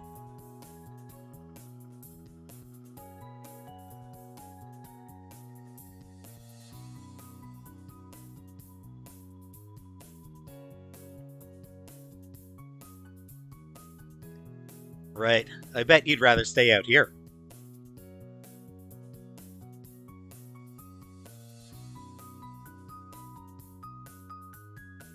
I'm happy, MJ. I'm happy that that my chat helps. This is where you really belong, not in white collar society. He chuckled a little and gave you a sidelong glance. You know me too well, Cooking Mama. A small beeping noise came from Cove's pant pocket, and he pulled it out and glanced at the screen. Huh? It's the organizers. They've sent a text to the group. Time to call it a day here. Alright, ready to head to our next activity? Cove tucked his cell away eagerly, turning to you. Let's head over and drop the trash bags off in the trucks. Then we can drive back and join the ticket team. We've got to be there pretty soon to relieve them. With a stretch of shore this long, the plan was to switch places with the other team who had been pushing the tickets for the fundraising dinner halfway through. It would be a full day of work, but it was Orca's largest event of the year, and all hands were on deck to make sure it was a success.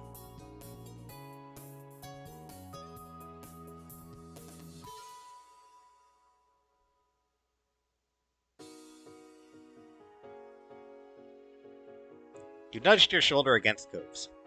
He chuckled and nudged you back playfully with his now free hand. You collected the trash bags spread along the way together, heading across the beach to hoist them into the trucks, before heading off to the next job. Cove slipped his warm hand into yours and you intertwined your fingers, strolling back to the car side by side.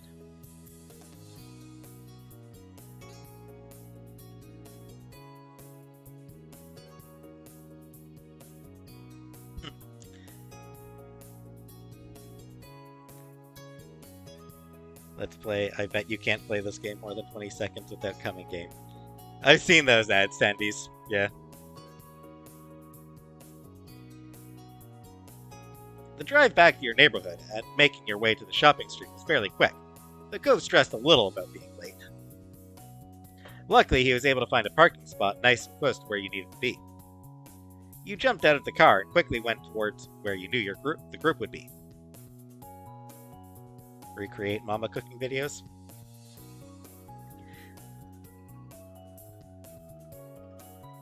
Finally reaching the stall that was set up to sell tickets, you stopped for a moment to catch your breath. That was quite the flurry of activity. It would be your job for the rest of the afternoon to help sell tickets for the fundraising dinner, and looking around the street, you saw that there were plenty of potential buyers out today.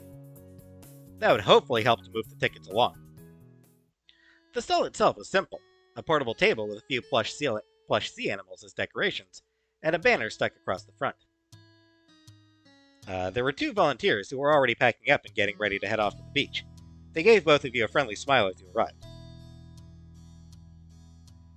Hey, Cove, Jamie. How'd things go at the beach? Not bad. It was good. The place is looking great. We're lucky to get a 2-for-1 when it comes to you guys. Cove cleared his throat awkwardly from beside you, and you noticed his cheeks flushing pink. Here we go again.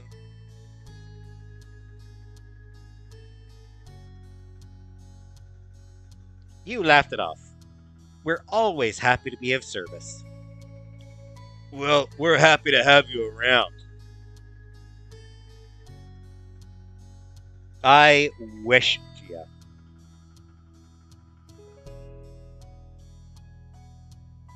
I think somebody once stole a penguin from the Edinburgh Zoo.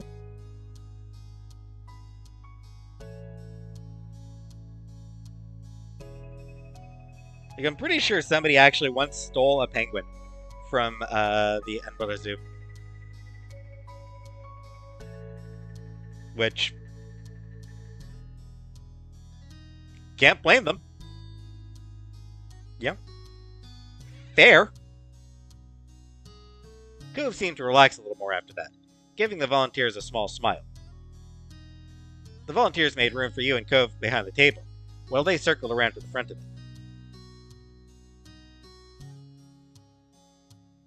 Thanks for coming in for a shift. We'd better make this quick so we can head off to the next place. No problem. What do you need us to do? We're ready for whatever is needed. Penguins are so cute and look so slow. They are cute.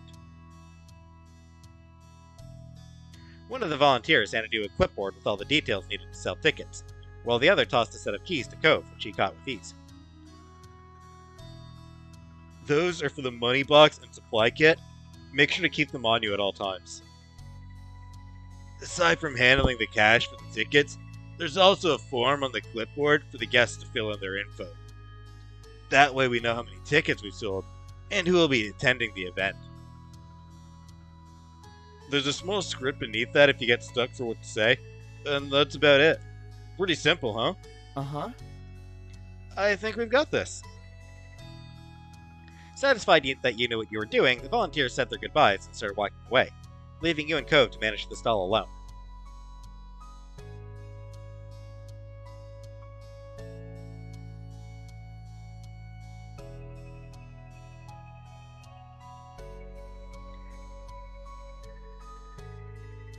The keys jingled in his hand as Cove waved them off, before he stuffed them into the pocket of his pants for safekeeping.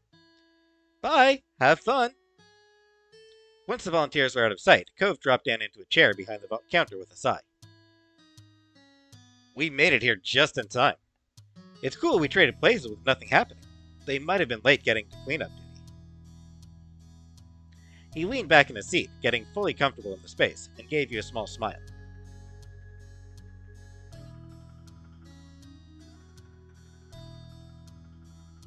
Two long hairs in my casserole? Ew.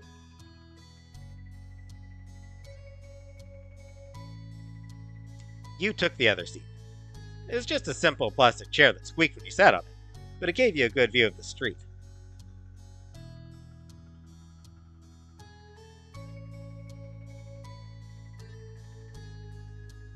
That is so weird, MG.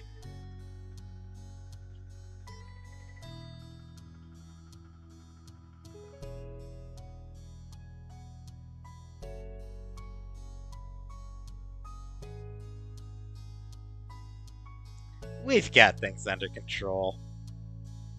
Look at how well we did with the beach cleanup. I'm sure this will be a piece of cake. Cove grinned wider, his gaze pleased as he smiled at you.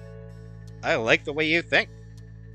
Cove rummaged around the station a little, picking up a stuffed toy orca and holding up in front of his face. You had to admit that it was pretty cute, with its big bulging eyes and oversized flippers. Setting it back down on top of the table, Cove moved to check out the rest of the stall, finding a cooler stashed beneath the table.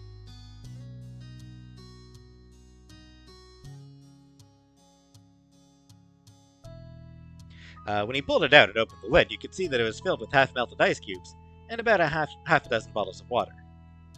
Grabbing one of the plastic bottles, he unscrewed the cap and took a long drink. You watched the condensation running along the side and onto his fingers. So? Do you want one? Cove set his water on his side of the table before pulling out another, holding it out towards you.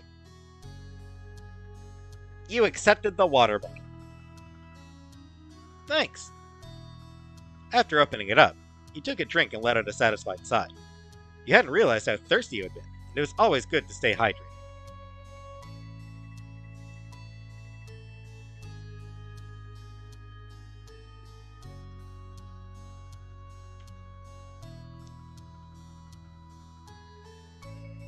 The two of you got settled in easily, and you took the chance to look over the paperwork on the clipboard. Cove joined you, leaning over your shoulder to get a better look. Seems like pretty standard stuff.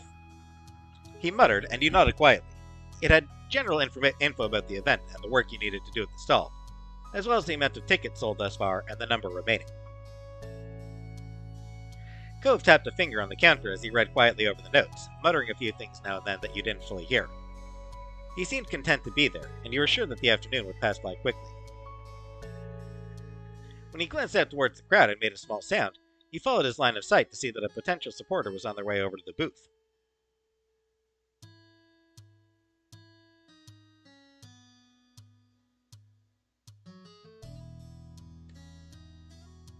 You tried to relax for a bit.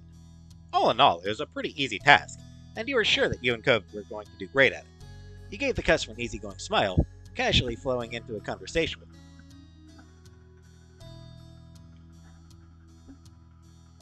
Hey, kitty charms.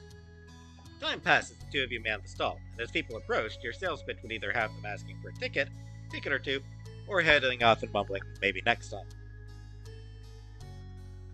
All in all, you managed to sell a decent amount of tickets, and you could tell that Cove was happy with the outcome. As the afternoon drifted along, 6 p.m. arrived, time to pack everything up and head home for the evening.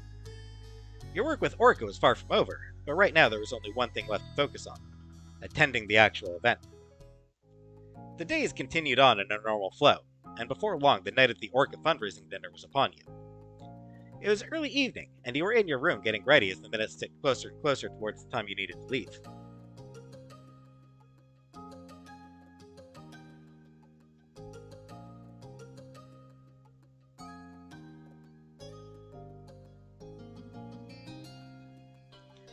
Liz was helping you get ready, while Cove was on speakerphone. You were currently in the midst of picking an outfit, which Liz was helping you with, while Cove gave his input from the phone. Of course, Cove couldn't see any of the items you and Liz were choosing between, but he was trying to help all the same.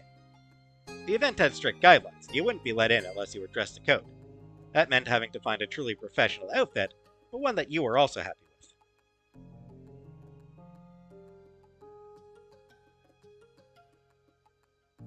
Thanks, kitty charms. You were happy to have the chance to dress fancy. There were a couple of outfits that didn't get nearly as much use as you would have liked, and now was the time to show them off. You smiled as you picked your way through the items, your excitement shining bright. That's fine. You don't need to get too in your head thinking about the look, but you do need to hurry up and pick something. At this rate, you're going to have a better time picking out your outfit than at the party. At this rate, you're going to have a better time picking out your outfit than at the party itself. But whatever you go with, it'll be great. Phone sex operator.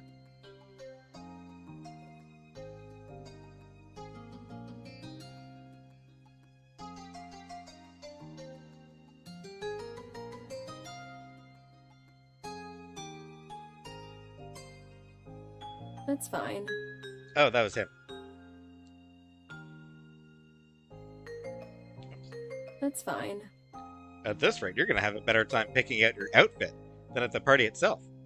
But whatever you go with, it'll be great.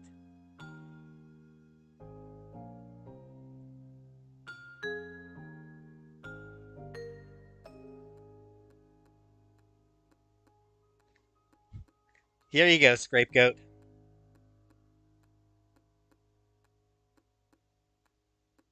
And hey, she doesn't have a hat. She doesn't have her hat this time. Woo!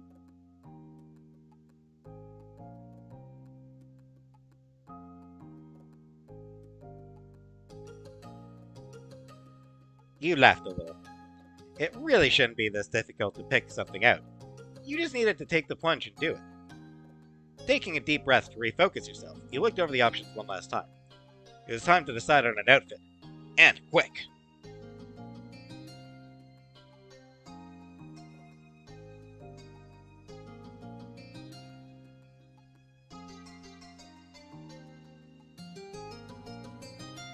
You chose a dress. Liz nodded in approval, clapping her hands together satisfied. Good. Finally, we're making some progress! That sounds like it'd be totally fine. I'm wearing just a shirt with buttons and slacks, personally. Standing in front of your mirror, you quietly assess your outfit. Thought about adding an accessory or two. Needed a little something extra to finish it all off. Rummaging through the rest of your wardrobe, you picked out what you needed to complete your outfit.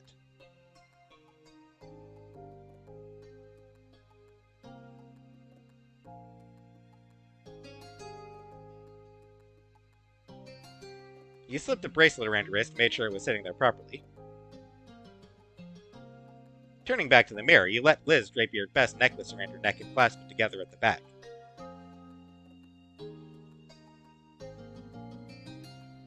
You had to quickly remove your shoes to slip on the anklet before stepping back into them again.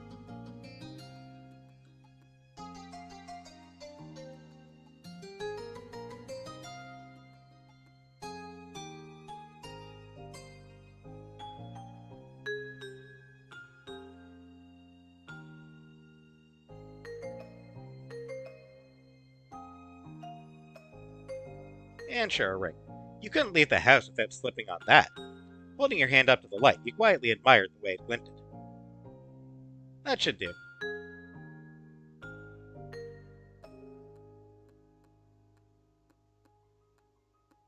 And that was everything. And with that, you asked Liz if she could put on makeup for you. Leaning up in front of the mirror again, you spoke over your shoulder. Do you think you could help with some makeup for tonight? Absolutely. I'll show you everything I know. You're welcome for that. Thank you. With that, Liz really got into gear. She worked deftly to apply all the details without holding you up too long, all while keeping you informed of what was happening to your face. Finally, you were dressed. It had all come together. Okay, just gotta change my shirt and then I'll be at the car.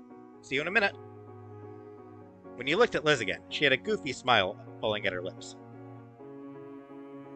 You look very nice, Jamie.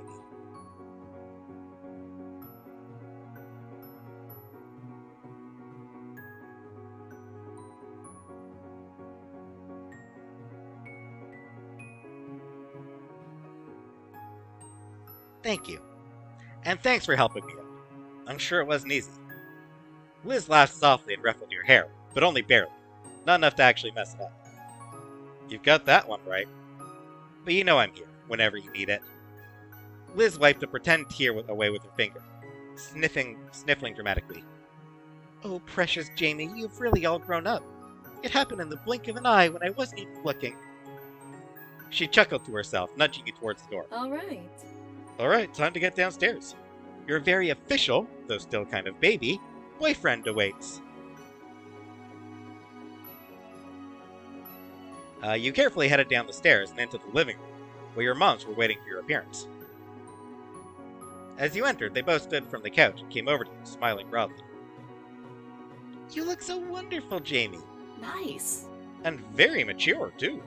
Mm-hmm. I know, right? They continued to coo and fuss over you until you managed to brush them off. Ma took Mom by the arm and held her close, the two of them admiring you proudly.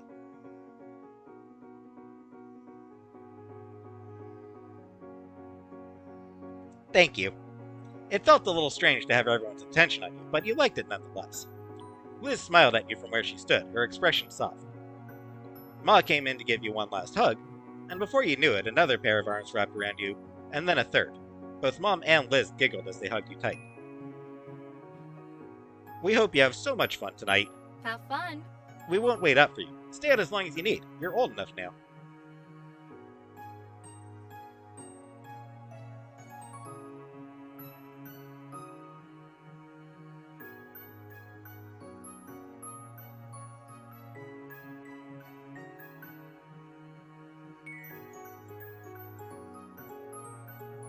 Everyone loves you, MG. Everyone loves you, and J-Dot's a sweetheart anyway, MG. You're a sweetheart, MG's a sweetheart, J-Dot's a sweetheart. So. Sweetheart's here. With the last wave goodbye, you left her family and approached the front door. It was time.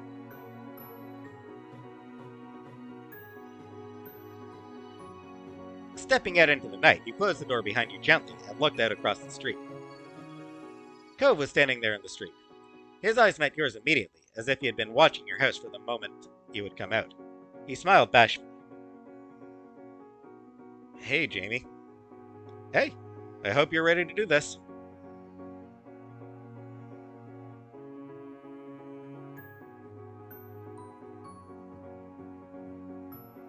Cove is gay. Strictly speaking, Cove is demisexual and pan-romantic.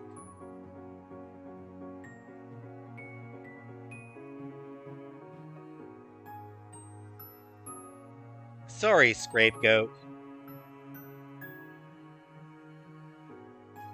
It's just because MG and J-Dot were being sweet to each other.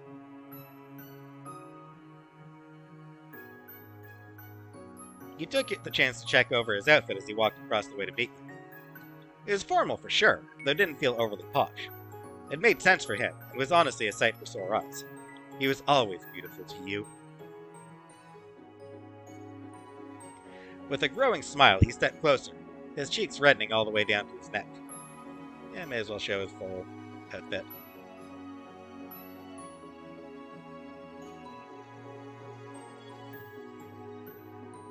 Thank you.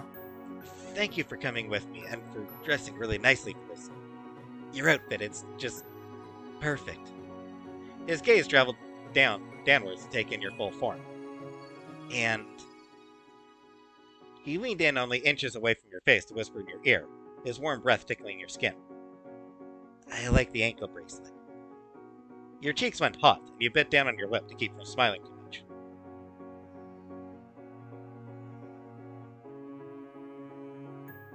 I wore it for you. I thought you might appreciate it, and it is a special night.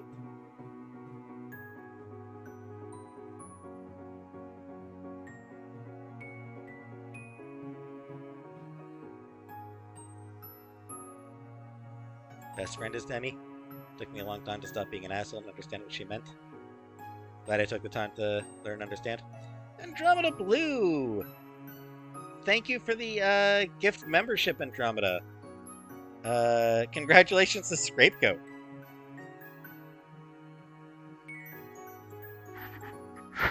Thank you for the gift membership, Andromeda.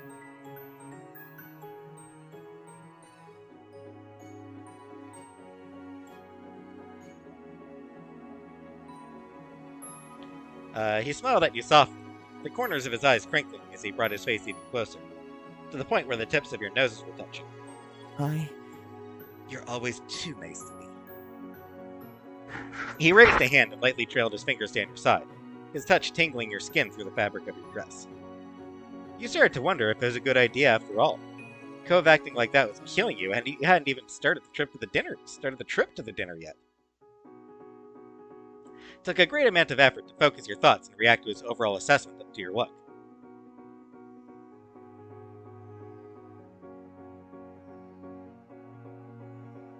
You're so hot right now, he said flirtatiously. Cove hung his bright red face in embarrassment after that. He wrapped his arms around his torso bashfully, as if trying to protect himself and the outfit from further teasing. Come on, Jamie. You laughed at the reaction. Then he shook his head, glanced back towards the garage, and, throwing a thumb over his shoulder, spoke. Come on. We should probably get going. You wouldn't want to be late to such a grown-up event, right? Gee, I have no idea how gift subs are done. Yeah, let's go. You headed over to Cove's car together, hopping in and strapping on your seatbelts. You were on your way.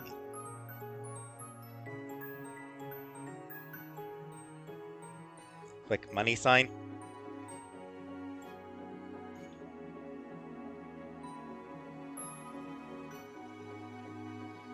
The event was being held at a place you had never been to before. You brought up the location on your phone to help Cove navigate there. It took some time to find the right address. Once there, you were met with the task of finding a parking spot. Hey, Andromeda Blue! Thank you again, Andromeda Blue, for another gift membership. Thank you very much. And congratulations to Extra Ice.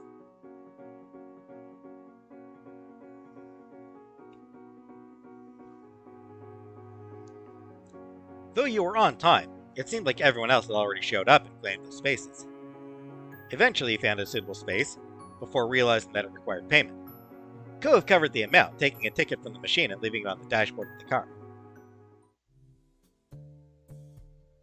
Despite the small holdup, you managed to ultimately make it to the event and confirm you were on the guest list, before being shown into the dining area.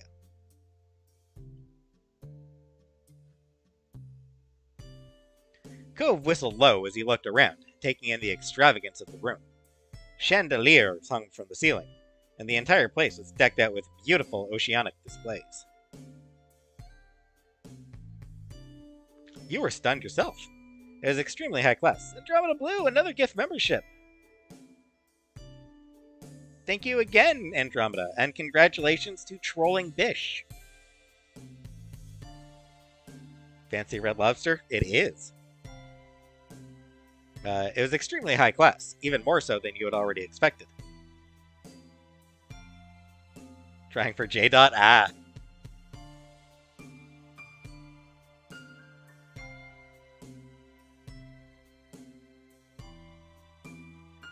Could be worse. Cove shook his head at you and chuckled softly. From the look in his eyes, you could tell that he was enjoying the place. The sound of your names being called out echoed over the din in the room. When you looked around, you recognized a couple of the organization leaders looking your way. They approached you both in greeting, giving you a welcoming smile and a hello. Of course we do, J-Dot. Cove, Jamie, we're glad to see you could make it. Especially after all the hard work you've done to help make this night happen. Of course. Definitely, I wasn't gonna miss it.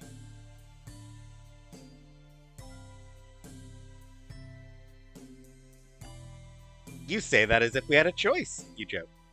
You grinned as the leaders laughed at the jest, and even Cove smirked from beside you. Well, thank you for being a part of the team. You're our best power couple, that's for sure. You're always welcome to participate in more activities when they come up. Cove let out an awkward, breathy laugh and rubbed at the back of his neck. Good to know. Thank you again, Andromeda Blue, and congratulations to Mel B this time.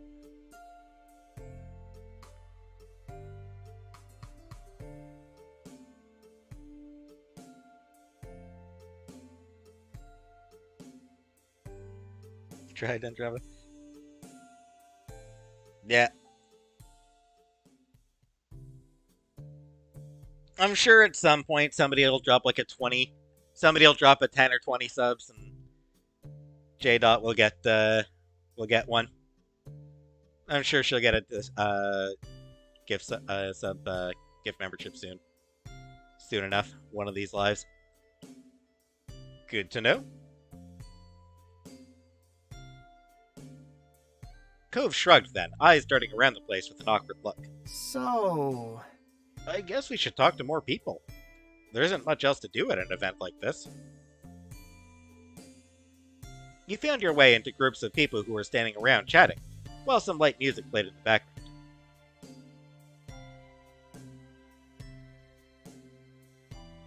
Flamingos get their pink feathers from eating shrimp.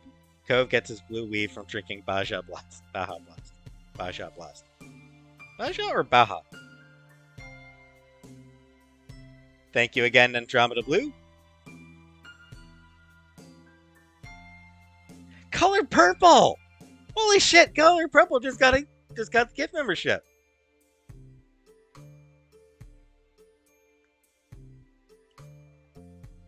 That is a yeah, that's it's finally happened.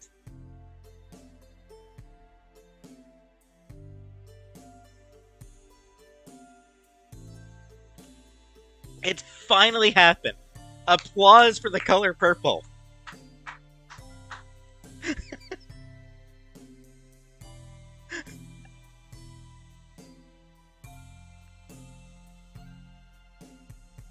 Applause in the chat for the Color Purple.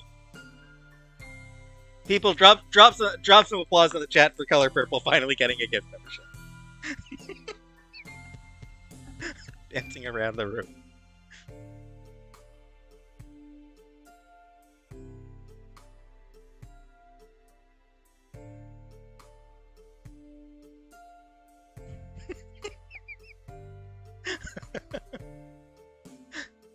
It's been like 2 months. It's been like 2 months that Color Purple is like, pick me, pick me! Finally got picked.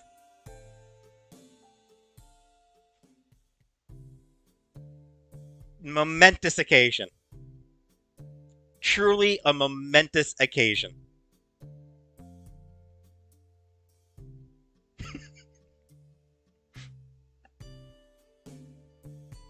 Everybody's a member. Just about almost everybody in chat right now, I think, is a member. I think just about everyone. J-Dot seems to be the only person in chat right now who is not a member. Other than that, yeah, just about everybody else. Oh, names are hard. And thank you, names are hard. I'm glad you enjoyed it. I like this game too. Oh, Zach isn't.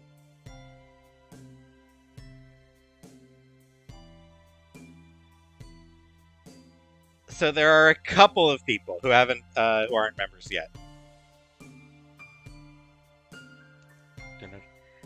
I think J Dot. I think J Dot's should be permitted. I think J Dot has gotten a gift membership before.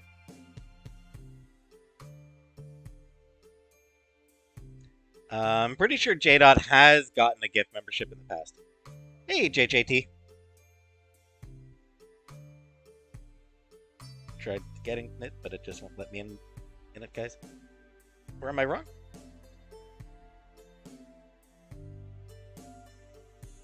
Am I wrong? Did J Dot never get a gift membership in the past?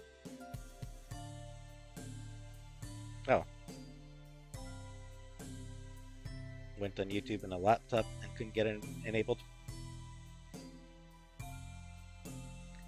Sponsor a Canadian wrestling team. Ooh, nice. I might get to go to Canada. If I go, I'd love to meet you for tea.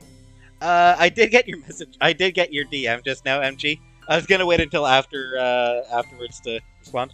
Yeah, maybe. Yeah, depending on where you go through, then yeah, maybe. I mean, I don't drink tea, but I can get a soda.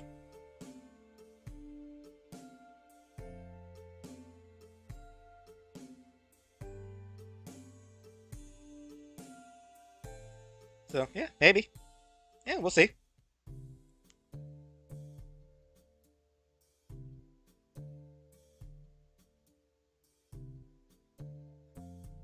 Anyway, you found your way into groups of people who were standing around chatting, while some light music played in the background. Servers with large silver trays were gliding between the guests, offering drinks and canapes. Hey, Engel Jr. I don't. Can't get the memberships for it. Weird.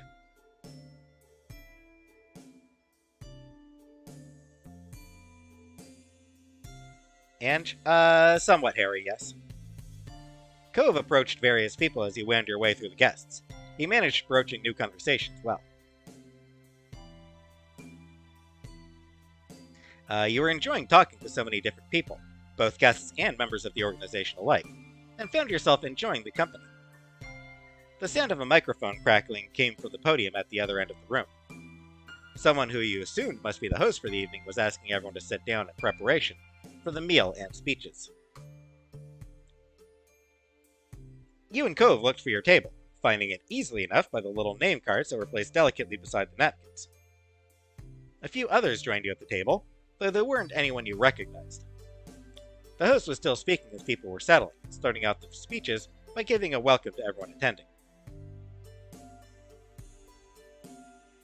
Don't worry about it, J-Dot.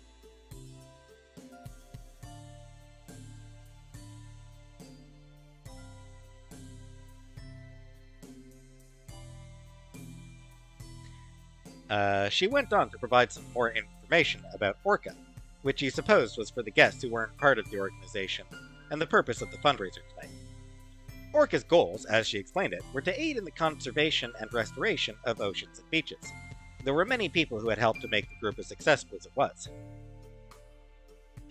When she read off a list of several volunteers who worked on making the event happen, Cove's name was one of the first to come up. His chest puffed out in pride at that. Your name then came up a little further down the list. You were smiling from ear to ear at the mention. As she continued on to thank the large donors for the event, you checked over at Cove. He was still grinning happily to himself and tapping his fingers over the tops of his knees, pretty pleased to have been mentioned by name. Don't worry about it, J-Dot, it's fine.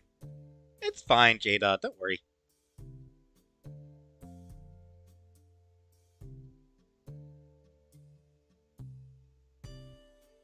Yep.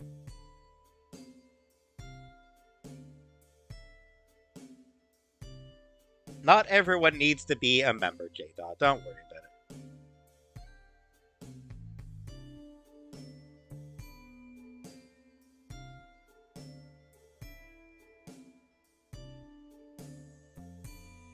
You were excited for him. He had worked so hard to make this event happen. It was the least that he deserved. While the host continued speaking, multiple servers dressed in black were setting the first course of the menu in front of guests. One of the servers set down a plate in front of you, and you thanked them quietly before looking over the dish with interest. You recognize the dish as a simple Caesar salad. The host quickly wrapped up the end of her speech, thanking everyone once more before inviting you all to begin your meal. Anyone who had included a special dietary note when signing up for the event received a vegan or vegetarian version, and there were also small baskets of bread set around the table.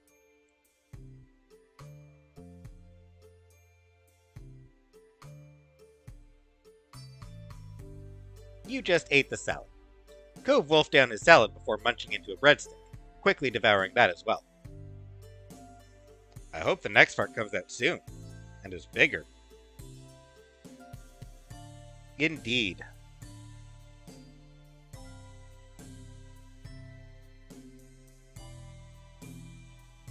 Well, what's your fault, J-Dot? The fact that you can't get everything? The thing is, J-Dot, like, if you can't find the thing to accept memberships, you can't find the thing. Like, you're not the only one who's had trouble finding, you're not the only person who can't find the option to accept memberships.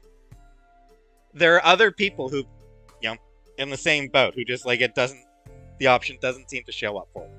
So, it's not your fault. It's not your fault. You're fine.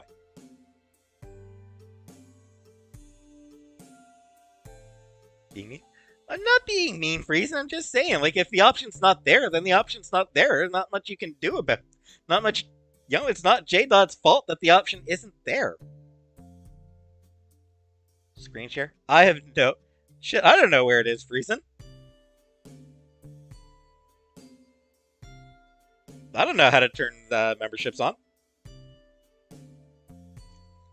Andromeda Blue, another gift membership. Thank you very much, Andromeda. Thank you very much again, Andromeda Blue, and congratulations to Uncle Junior. Cannot afford to pay for membership? Yeah, that's fine. Yeah, I mean, that's absolutely okay, honey bunny. I don't expect... The truth is, every membership I have, every member I have is more than I expected to have. Like, that's the reality. Like, I did not expect...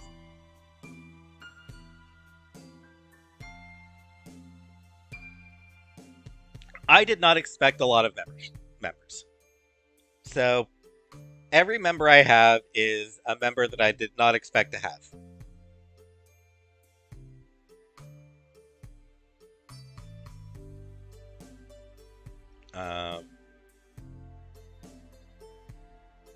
Let's just pretend J-Dot is a member. Yeah, works for me.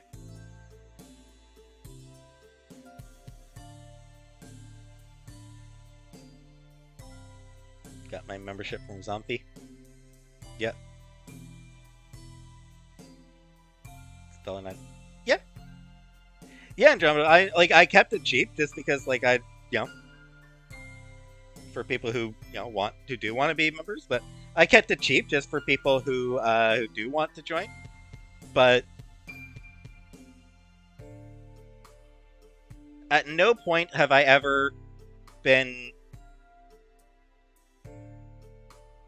expecting people to pay me.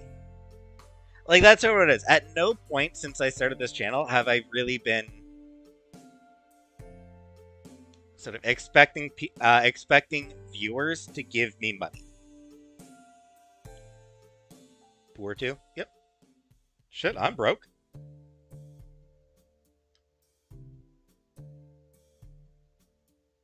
At this point, J-Dot and Zach are of the higher distinction because the gray names have been made rare. I know, Jenna. I know people bullied me into doing the memberships.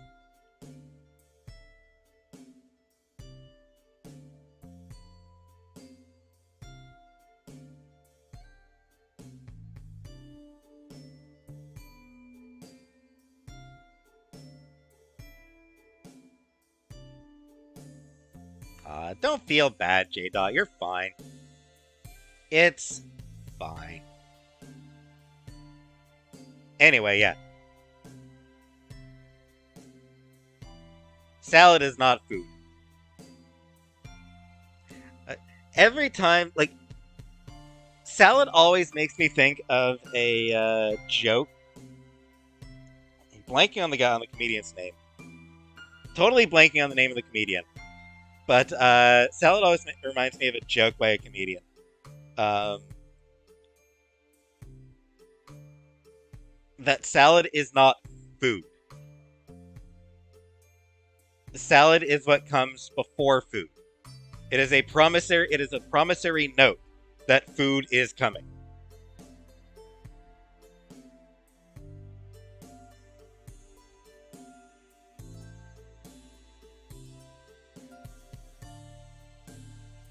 I can run queries and pivot tables, but can't figure out YouTube. Yeah, it's sometimes like that, Zach.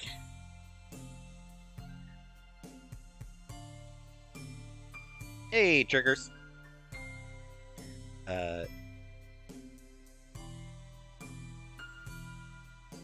You could hear him mumbling to himself as he reached over for another piece of bread. He glanced around the table, and he followed his line of sight with curiosity, noting that everyone else was still eating the salad. Not me eating salad as a meal.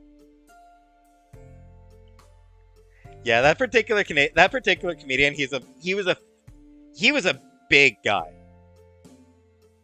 Like he was really fat. And most of his comedy, like a significant amount of his comedy, revolved around the fact that he loves food.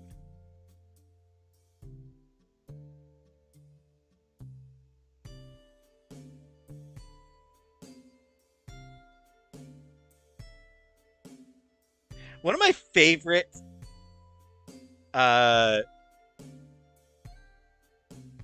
Nancy. One of my favorite lines from him. He made a joke that he was working on a book around the world in 80 buffets. And I love that joke because it's like, shit, that sounds like it would actually be a legitimately interesting book.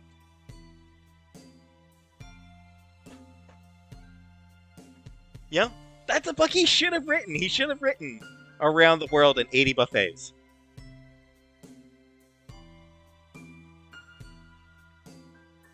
But he just used it as a setup for talking about going to eating a lot of buffets. Yeah, it's just like he just... In my research... It's like, come on, man. Anyway, stopping his hand midair, he quickly pulled back and rested it on his lap without taking another breadstick after all. It was clear that he was starting to feel unsure of himself, and he looked a little out of place here. Buffet.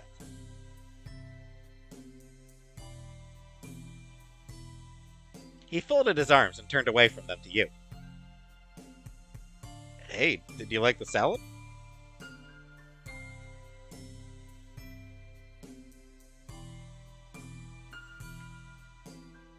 It was alright. I've had better. His gaze remained purposely tunneled on you, as if he was trying not to even think about what the rest of the table might be doing.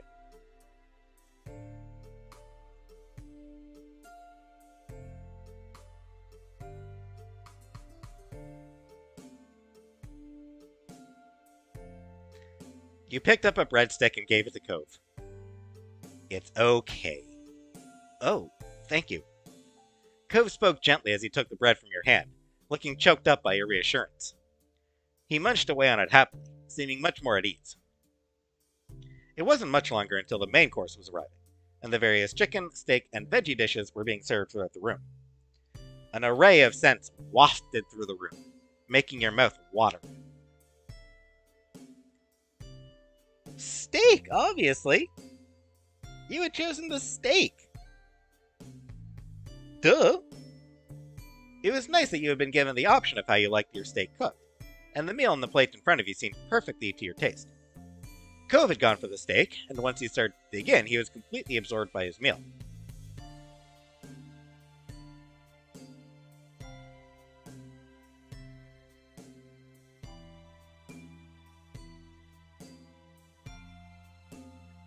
One One day, I was working and saw a girl standing at the buffet with her hand down her pants, scratching, staring at her phone, so I pulled my co-worker over like, look! Sounds fair, Scrapegoat. Andromeda Blue, thank you once again, Andromeda Blue. And congratulations to Disheveled. She didn't look up once, and then she took her hand out and sniffed it. Well, of course she sniffed it, Scrapegoat.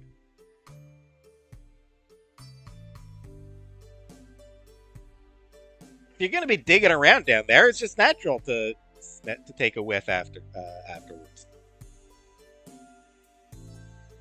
That's just human nature.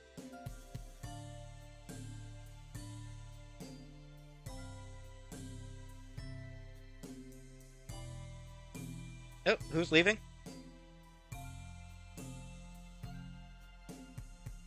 Oh, good night, MG. Sorry, MG, I missed you saying that you were leaving. Okay, good night, MG. And her name was Foodie.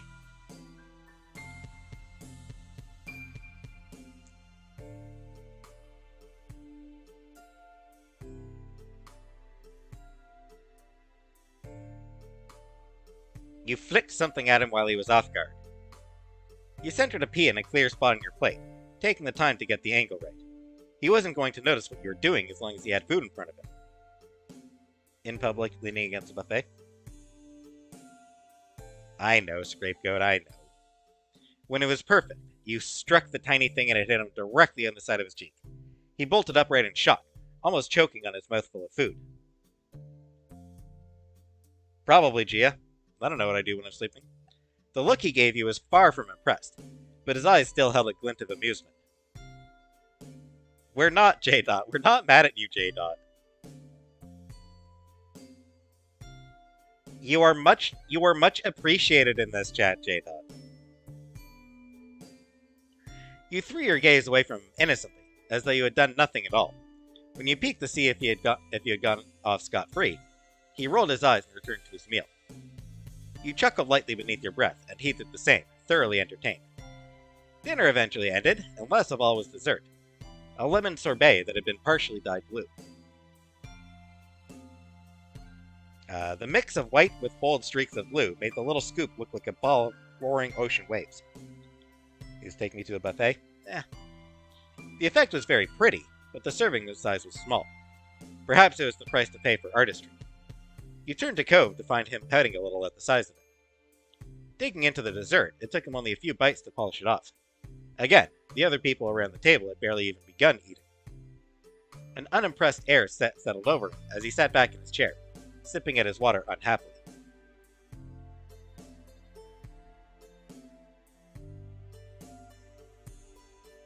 We can get more dessert later. You gave him an encouraging smile. He looked at you sheepishly, embarrassed to have been caught sulking over such a thing. He fumbled for a defense. I mean... It was just really good, that's all, and now it's gone. But I'm okay.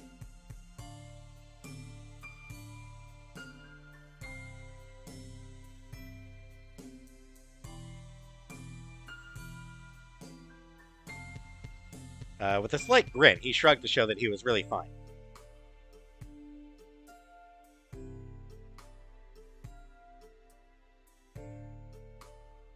Screw that, I'm eating mine.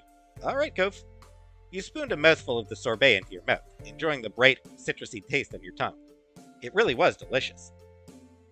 Another person from Orca got up on stage to make a speech as everyone was nearing the end of their meal.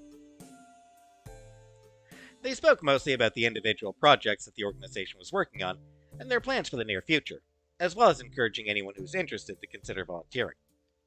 Cove bent forward over the table with his chin balanced on a hand, listening attentively to the words. As they came to a conclusion and everyone gave them a round of applause, Cove caught your eye and smiled. You wondered what would happen now. And then the lights dimmed. A couple of spotlights came on, projecting a water light effect around the room. The guests gushed over the ambience, and you looked around with wide eyes at the ripples on the walls. The DJ that had previously been playing some soft mood music in the background announced that the floor was open for dancing, slowly turning the volume up so it drifted through the space. When you glanced at Cove, his eyebrows had shot up, and he mumbled quietly. Huh. I didn't know there would be dancing. I guess it makes sense now that I think about it. Lots of pineapple juice for Cove tonight, Jada? I don't think Chantel really is... I hate to say this, Jada, but I don't think Chantel is particularly aware of you. I don't think that she really... I don't... Mad at all of you. Fair. There is that. But no, I think it's just that...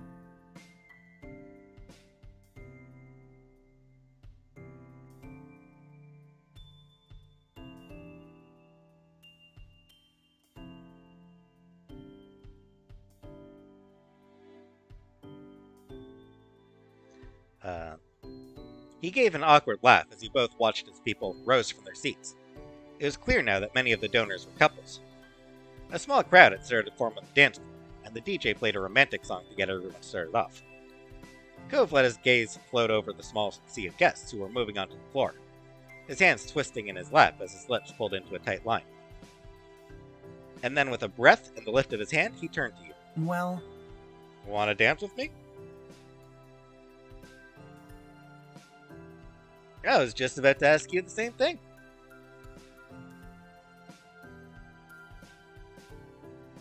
Grapefruit method?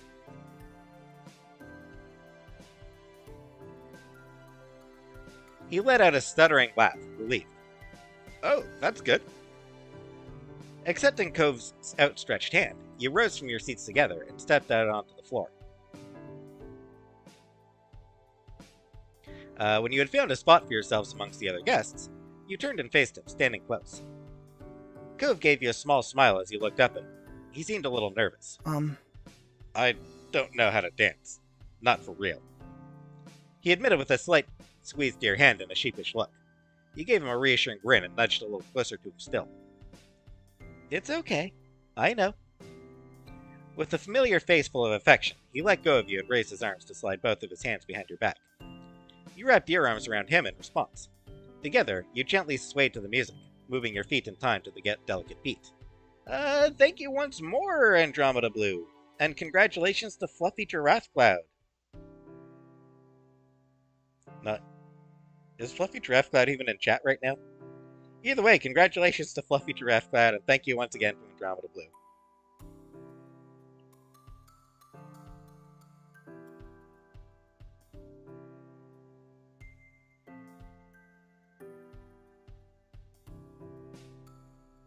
Making everyone a member.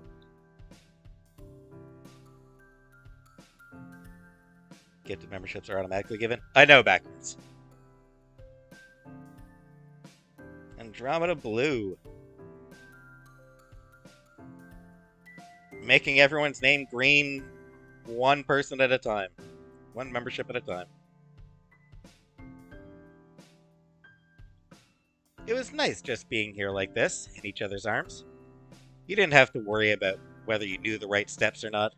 There was always a way to make it work between the two of you. Cove leaned his head in nearer to yours, his forehead so close to yours that they almost touched. His breath was warm as he let out a contented sigh, tickling your skin.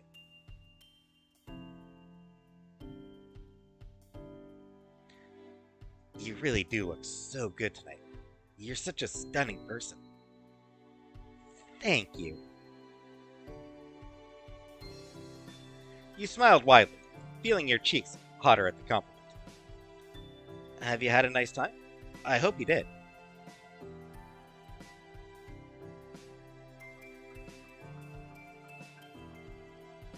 You leaned in and kissed him. His eyelids fluttered closed as your lips met in a soft kiss, and when he pulled back, he smiled at you gently. His bright eyes stayed locked on yours, studying you with unmistakable adoration. Thank you for staying. You're still here, just like you promised you would be. Your heart felt light as you continued to sway whilst holding your most beloved person. Whilst. People don't say whilst enough.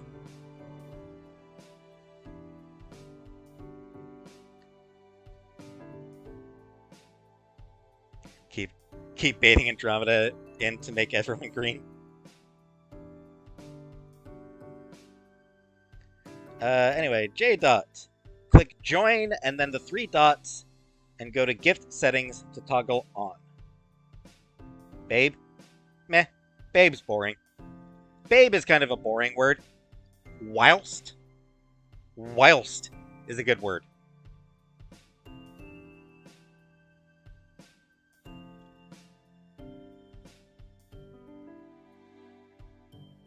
Are you my friend?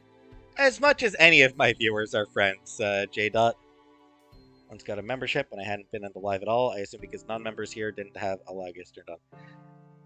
Yeah, Scapegoat, I'm not sure. It does seem to happen where people who aren't even in chat will get gift memberships. Even over people who do have membership, like, do have gifts turned on. You can allow gifts turned on. I don't know. It just seems to go randomly based on, like, the random subscribers. Ergo is a good word. Yeah, ergo is fine.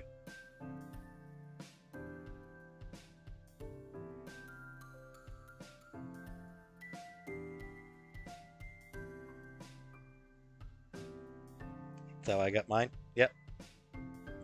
Got mine when I wasn't here too. Yep.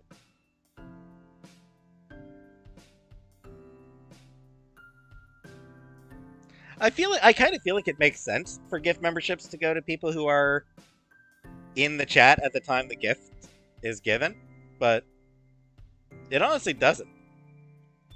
It doesn't matter if a person's in chat or not, if they're ever active in chat. Your heart felt light as you continued to sway whilst holding your most beloved person. So glad to be able to share a moment like this with him. His smile suddenly tilted unexpectedly. You couldn't guess the thought that crossed over his face. Hey, Jamie. Yes? His voice a gentle whisper. He let you in on a small secret. You know I like to complain about things and that other people can stress me out, but It's nice. coming here with you tonight didn't make me feel bad. Not even a little. Your lips parted at the words, old memories rushing back to the surface of your mind. Those of your very first formal party together, the summer soiree at the country club. In an instant, you were 13 years old again, sitting on a grassy hill at a dark golf course with your neighbor. It was an experience you could never forget, where it felt as though there was no one else in the world, and where he made you feel like there was no one else in the world he wanted to be with more.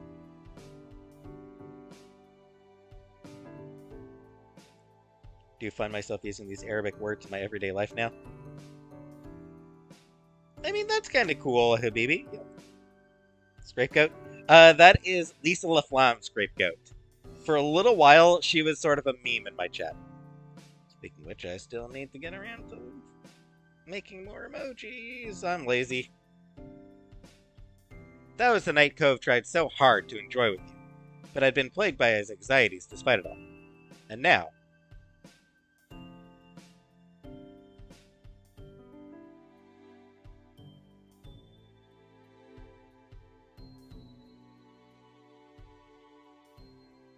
it was probably the water theme of this party that put you at ease. Needing to default to humor when feeling emotional, you nodded towards the coral centerpieces on the tables, as the ripple of the lighting cast everything in a watery blue glow. Cove's hand caressed the back of your neck, making you feel truly treasured. Even though I still get like that sometimes, when there's other stuff in our lives that's too much for me to deal with. But being with you, that's not one of those things. You make it so easy to do. You make me happy. More than happy. When I'm with you, I feel safe. Aww.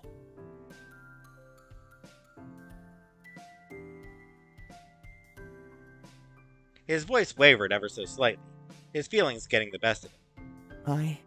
I want more than anything to be able to do that for you. He broke on the last words, tears glistening in the corners of his eyes.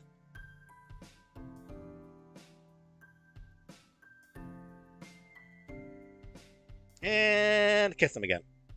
Closing the gap between you, you leaned in and pressed your lips to his. His hand moved to cup the back of your head as he kissed you deeply in return.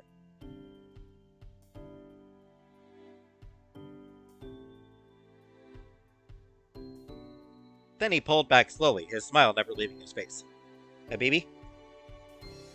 Good news, Habibi. Only 6 more episodes of Mass Effect for me to post.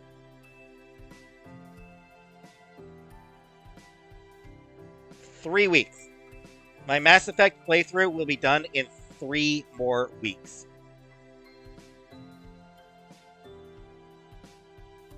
The very last episode of my Mass Effect Let's Play will post on March 2nd. So March 2nd, I will be finished with my Mass Effect Let's Play. Like, I'll be finished uploading my Mass Effect Let's Play. So there you go, Habibi.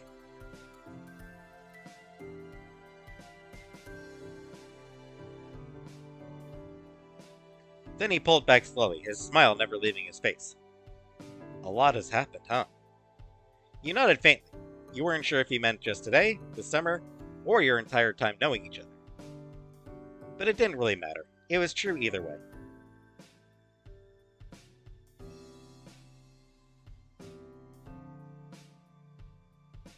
Thanks, Scapegoat. Thinking back on the years that you and Cove had been neighbors, it was difficult to even try to reflect on it all at once. I'm so glad. I'm glad we ended up here. Danny's missing? Yeah. I was on my first marriage when you started. Now I'm divorced now. Divorced twice now. Oh, it's been a Mass Effect. My Mass Effect playthrough's been going on for like not even a year and a half.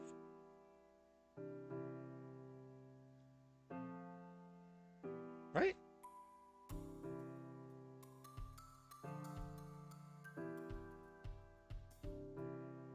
No, Friesen. I will consider doing a Sims stream. But I'm really not. I really would prefer not to. He gave you a soft look and you beamed, knowing that could also mean many things. But from his tone, you were certain he didn't only mean here at this event. I'm so glad.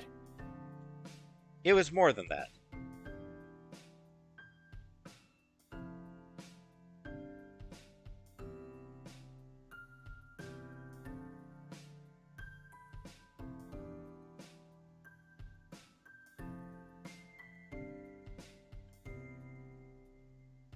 I think we have to tell your dad thanks. Probably. His smile widened and he pressed his body against yours, resting his head into the crook of your neck, stroking the back of your head with his fingers. You tightened your grip on him and let your head fall against his shoulder. As the night drifted on, you held each other tight, swaying to the music as if you were the only ones in the room. Cove was sweet the entire time, his warmth brushing against your skin as he whispered words of affection in your ear.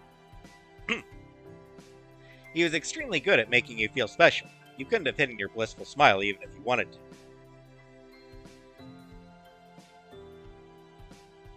Scapegoat? I mean, I think it means you shot your shot. You took your shot, and, it bounced off the target.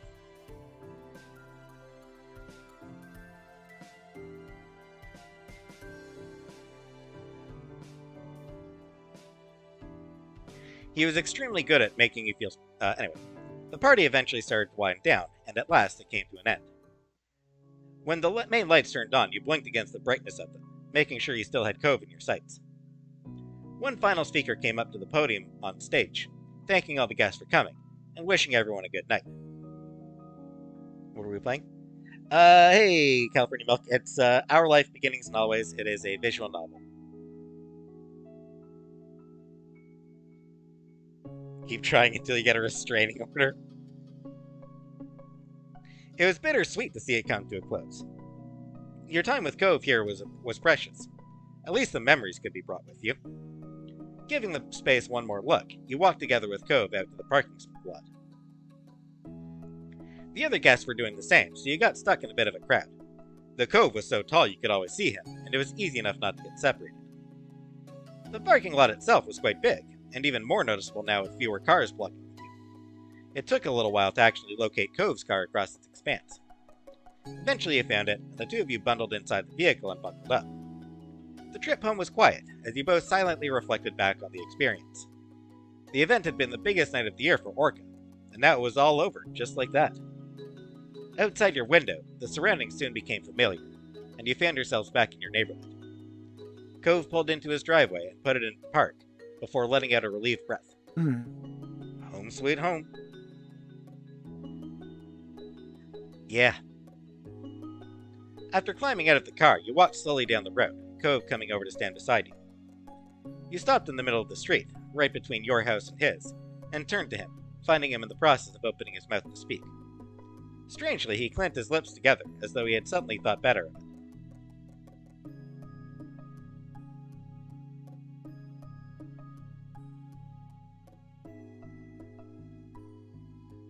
That was quite a night. Cove let out a breathy laugh, nodding in agreement. Yeah, it was.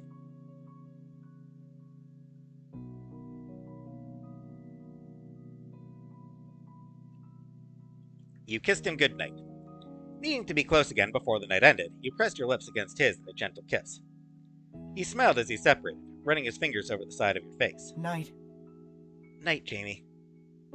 With a last wispy smile, he left towards his front door. Figuring you shouldn't linger in the street for much longer, you crossed the remainder of the road and did the same. When you reached your house, you pulled out your keys and stuck them in the door, trying your best to be silent about it. Opening the door a crack, you turned back and looked at Cove from over your shoulder. Your eyebrows lifted in surprise to see he was doing the same, holding his front door open, but waiting for you to go inside before he did. You shared an amused smile before you both stepped into your own houses, locking the door behind you. Oh. Hey, Lambo! You got your name back, Lambo! Aw, that's sad, Lambo. Your name is back to normal. I kind of miss your alternate name, Lambo. Kind of miss your alternate name. It was quite late, so everyone else was already asleep. As quiet as a mouse, you tiptoed up to your bedroom and changed out of your formal clothes into your pajamas. Now that you were finally home, you were exhausted. You brushed your teeth and got ready for bed in darkness before crawling under the covers and letting out a heavy breath. It was still strange to think about how that was it. The build-up to the event had felt like so much. Now it was completely behind you.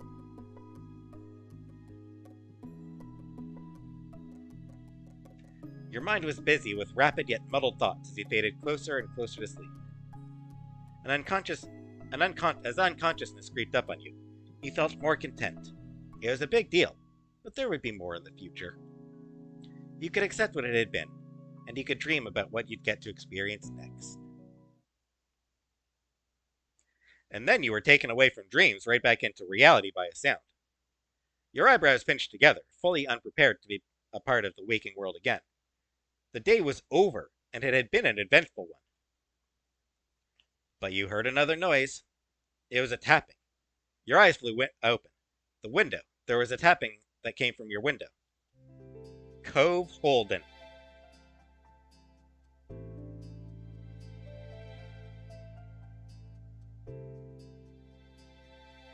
You went over to let the guy in. You extricated yourself from your bed, yawning. You stretched your arms and then made your way to the window. There was another tap right before you arrived. When you pulled it wide open, Cove was indeed there.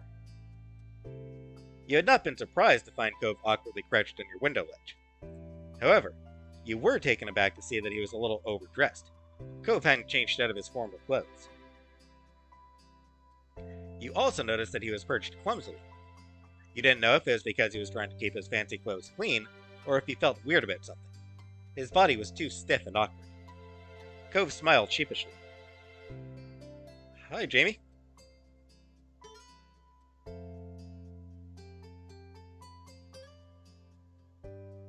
Hi.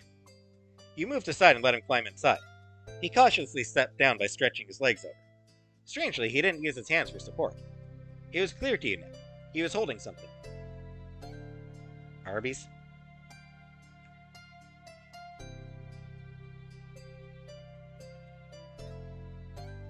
As I recall, Chantel, I've had Arby's once in my life, and I found it mediocre at best.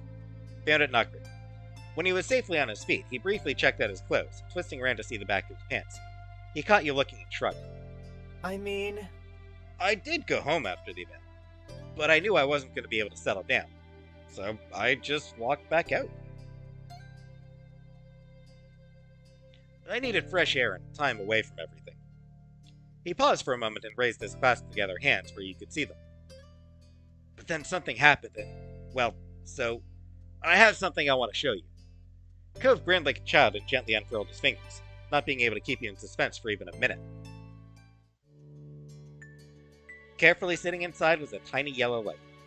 It blinked off and then on again. A firefly! Delicately, he moved his hand closer so you could see the creature better. They're back! He closed his eyes, his smile now faintly illuminated by his insect companion. Remember the first time I caught one? I always will. I could barely manage anything because of that neon pink cast I was stuck with all summer.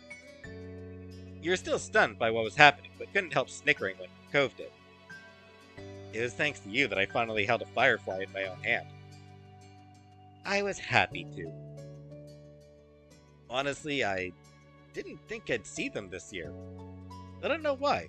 It's just they were kind of late, and I guess I've been worrying about a lot of stuff lately. You could tell that the firefly genuinely lifted his spirits.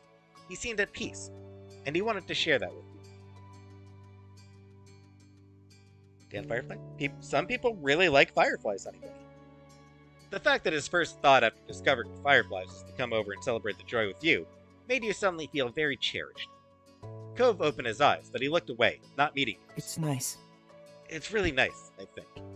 Even if the fireflies disappear for a while, it doesn't mean they're really gone. They'll come back. I can see them again.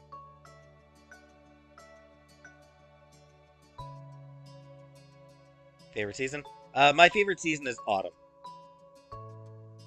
It starts to get a little bit cooler. Yeah, fall. Starts to get a little bit cooler, usually. Technically, fireflies aren't even gone. They're just eggs and larvae. He laughed and shook his head, amused. You gestured for him to go on, and he nodded. Cove looked at your face, his smile now fragile. It makes me think about the two of us. We're together, then we say goodbye, and then we're together again. Day after day, year after year, and even if our time apart gets longer, that doesn't make it forever. Jamie. Jamie, I'll always be there, whenever you want to see me. You were so happy with him, and he needed to know that.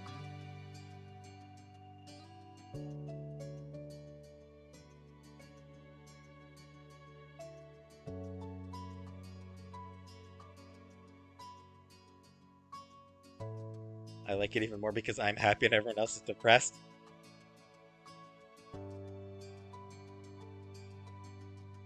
You are just simply wonderful. The most fantastic boyfriend. Cove's eyebrows bent up and he smiled wider. His eyes started to water as a few tears dripped out. Jamie. His voice was full of affection. Warm, delicate, clear, and everything that you cherished about Cove. He carefully raised his hand up to your face. The firefly perched on it flew off when he cupped your cheek. You didn't mind at all as he leaned into his caress.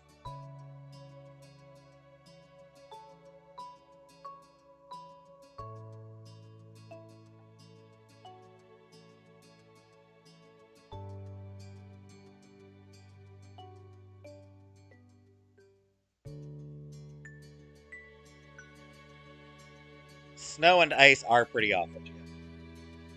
You really wanted to touch him. A lot.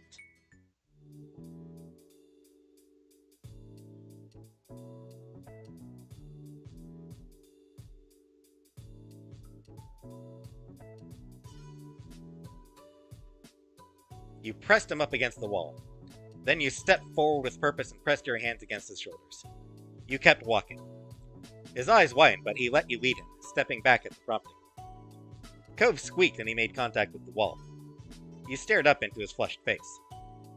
Cove's body was tense being in such a position, but you knew with complete certainty that it wasn't in a bad way. You could feel one of his knees rubbing against the taut inside of your leg, encouraging you. You kissed his lips. You began to pull Cove into a kiss, and he welcomed it. Both of his hands cradled your head gently. He was full of sweetness for you, and eagerly you took it. You only separated when you needed air. You huffed, getting oxygen back into your lungs, all the while grinning at your boyfriend.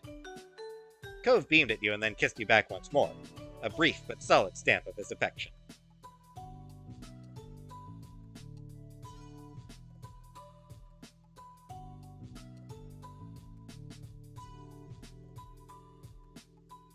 You kissed his neck. You nuzzled up against him. You could hear his breathing pick up. You kissed across the exposed part of his neck. He made a quick gasp and let it out as a long sigh. While you busied yourself over his neck, he reached down to stroke your thighs slowly. You moved your hands down his chest. You brought one hand to the nape of his neck while you ran the other along his chest. His shirt wrinkled, but neither of you cared. His body was firm to the touch. He kissed your ear long enough to heat it up and down to your jawline, letting the warmth spread while you touched him.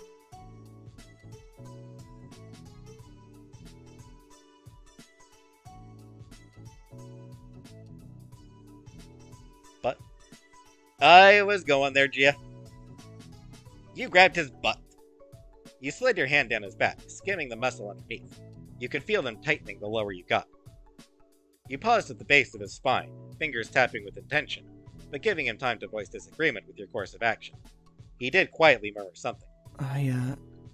It's okay, I don't mind. I mean, it's not just that. I want you to...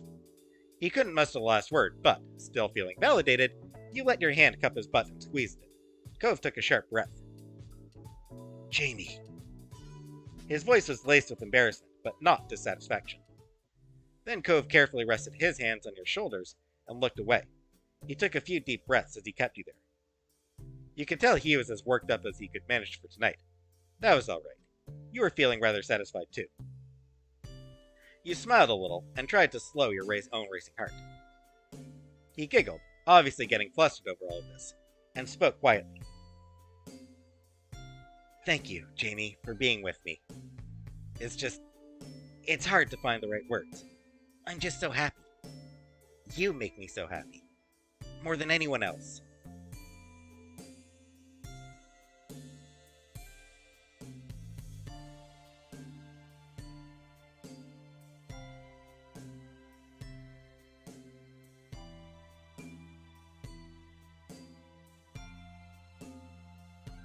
You're welcome.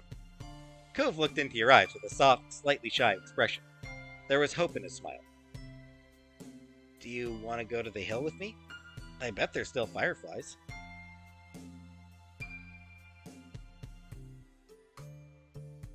Let's go!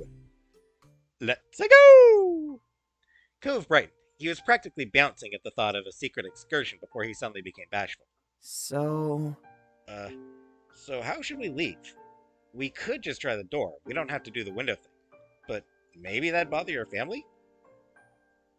You both chuckled at how awkward it would be if your moms, or worse, Liz, saw you going on a midnight firefly catching trip. You'd be sure to avoid that. You could leave from your window. Let's go through the window. Cove nodded in understanding. You grabbed some shoes and readied yourself for an adventure. You were glad that there was no way you'd run into another soul outside. Cove would be way overdressed, and you were still in your jammies. You let Cove go first. He stepped back onto the ledge as you carefully followed. He shuffled along, and soon you reached the garage. You planned to use the fence from there to reach the ground. Cove climbed down to the fence. He wobbled once, but he made it without an issue. He leaned against the fence and projected his hushed words up to where you were waiting. are you okay? Do you want help? You nodded yes. You got to the edge and let Cove spot your descent. He grabbed you about halfway down and brought you to rest firmly on the ground. Cove gave you an encouraging smile, but neither of you risked speaking yet. You briskly snuck behind the house, up to the old white poppy hill. And Cove was right. The entire hill was lit up, insects twinkling here and there with their pale yellow light.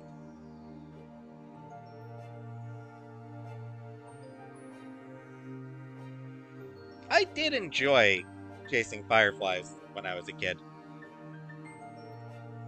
Cove let out a contented sigh, finally able to relax in full. He strode further up the hill to better enjoy the view. You walked along as well, letting yourself be surrounded by the twinkling display. Then, without warning, Cove plopped onto his back. He paid no mind to smacking his formal attire in the grass. He put an arm under his head and stretched the rest of his limbs out. He was clearly getting quite comfortable in the dirt there.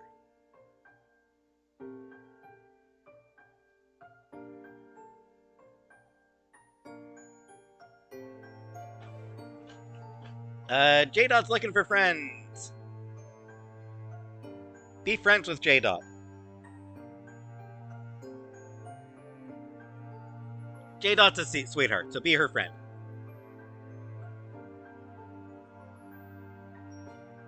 You sat down. You looked down and found a soft-looking spot to sit.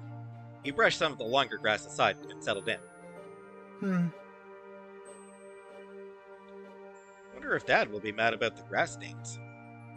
He tugged at the collar of his shirt. He didn't sound concerned, just idly curious. Maybe you should figure out how to clean it before he finds out. His smile bent a little and it went silent between you. The only sounds were the rustling of bugs in the breeze, and the faraway crashes of waves on the sea. You couldn't help but reflect on what happened only a brief time earlier. Between this and your room, this almost felt like a different world.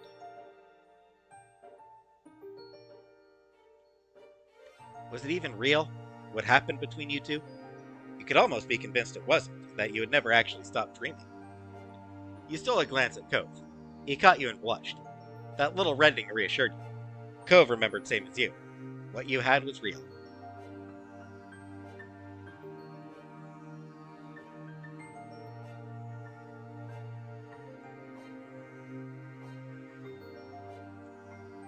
You wanted to catch some fireflies.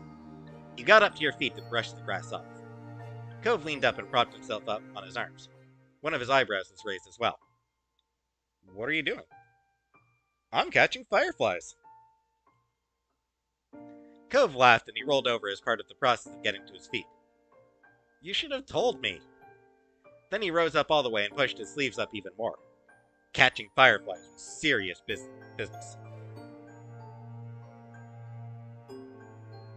With simultaneous nods of your heads, you both ran around the hill trying to take hold of the flying creatures. Every so often one of you would succeed. Like the children you once were, you would race over to the other to show off your catch. What had actually changed? The fireflies were as bright as ever, and you laughed together the entire time. The hour grew late and the fireflies mostly dispersed, until only a few stragglers remained. Then even they blinked out of sight, leaving you alone with Cove and your thoughts. Cove stole a second to release the words that had been filling his head during the quiet. I'm so glad. I get to be with you. You felt a great deal of happiness. Cove's expression was completely open, honest, and full of sincerity. He meant every word. No matter how much it didn't seem real yet, it was. It felt as though this was a night that would never end, but you knew it'd have to, all too soon. You were only grateful to have been part of it. These were moments to truly treasure. You'd never let yourself forget them. Whew, finally.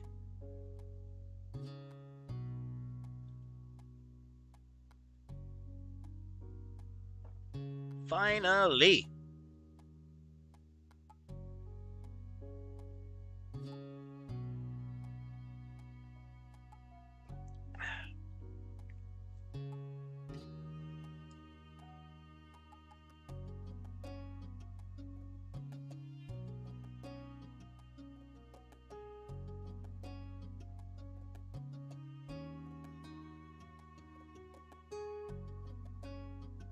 Give Cove the Heimlich maneuver as a prank. Alright, so 3 hours. I've been talking long enough.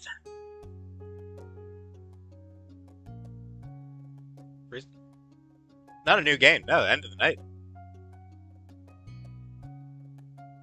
Been talking for 3 hours, I'm done. I'm done talking.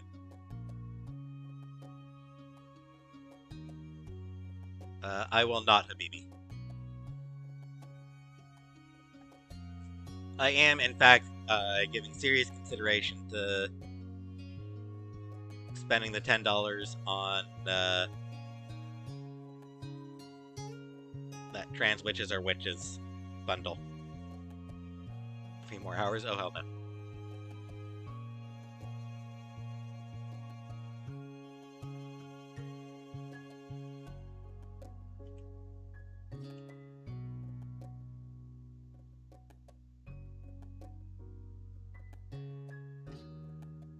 So, yeah, so that's me done for tonight. I'll be back tomorrow for something or other. I don't know. I don't know what I'll do tomorrow, but something.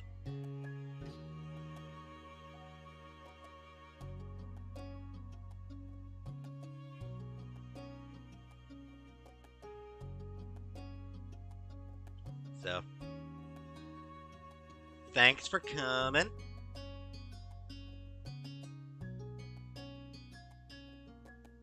I'll see y'all tomorrow.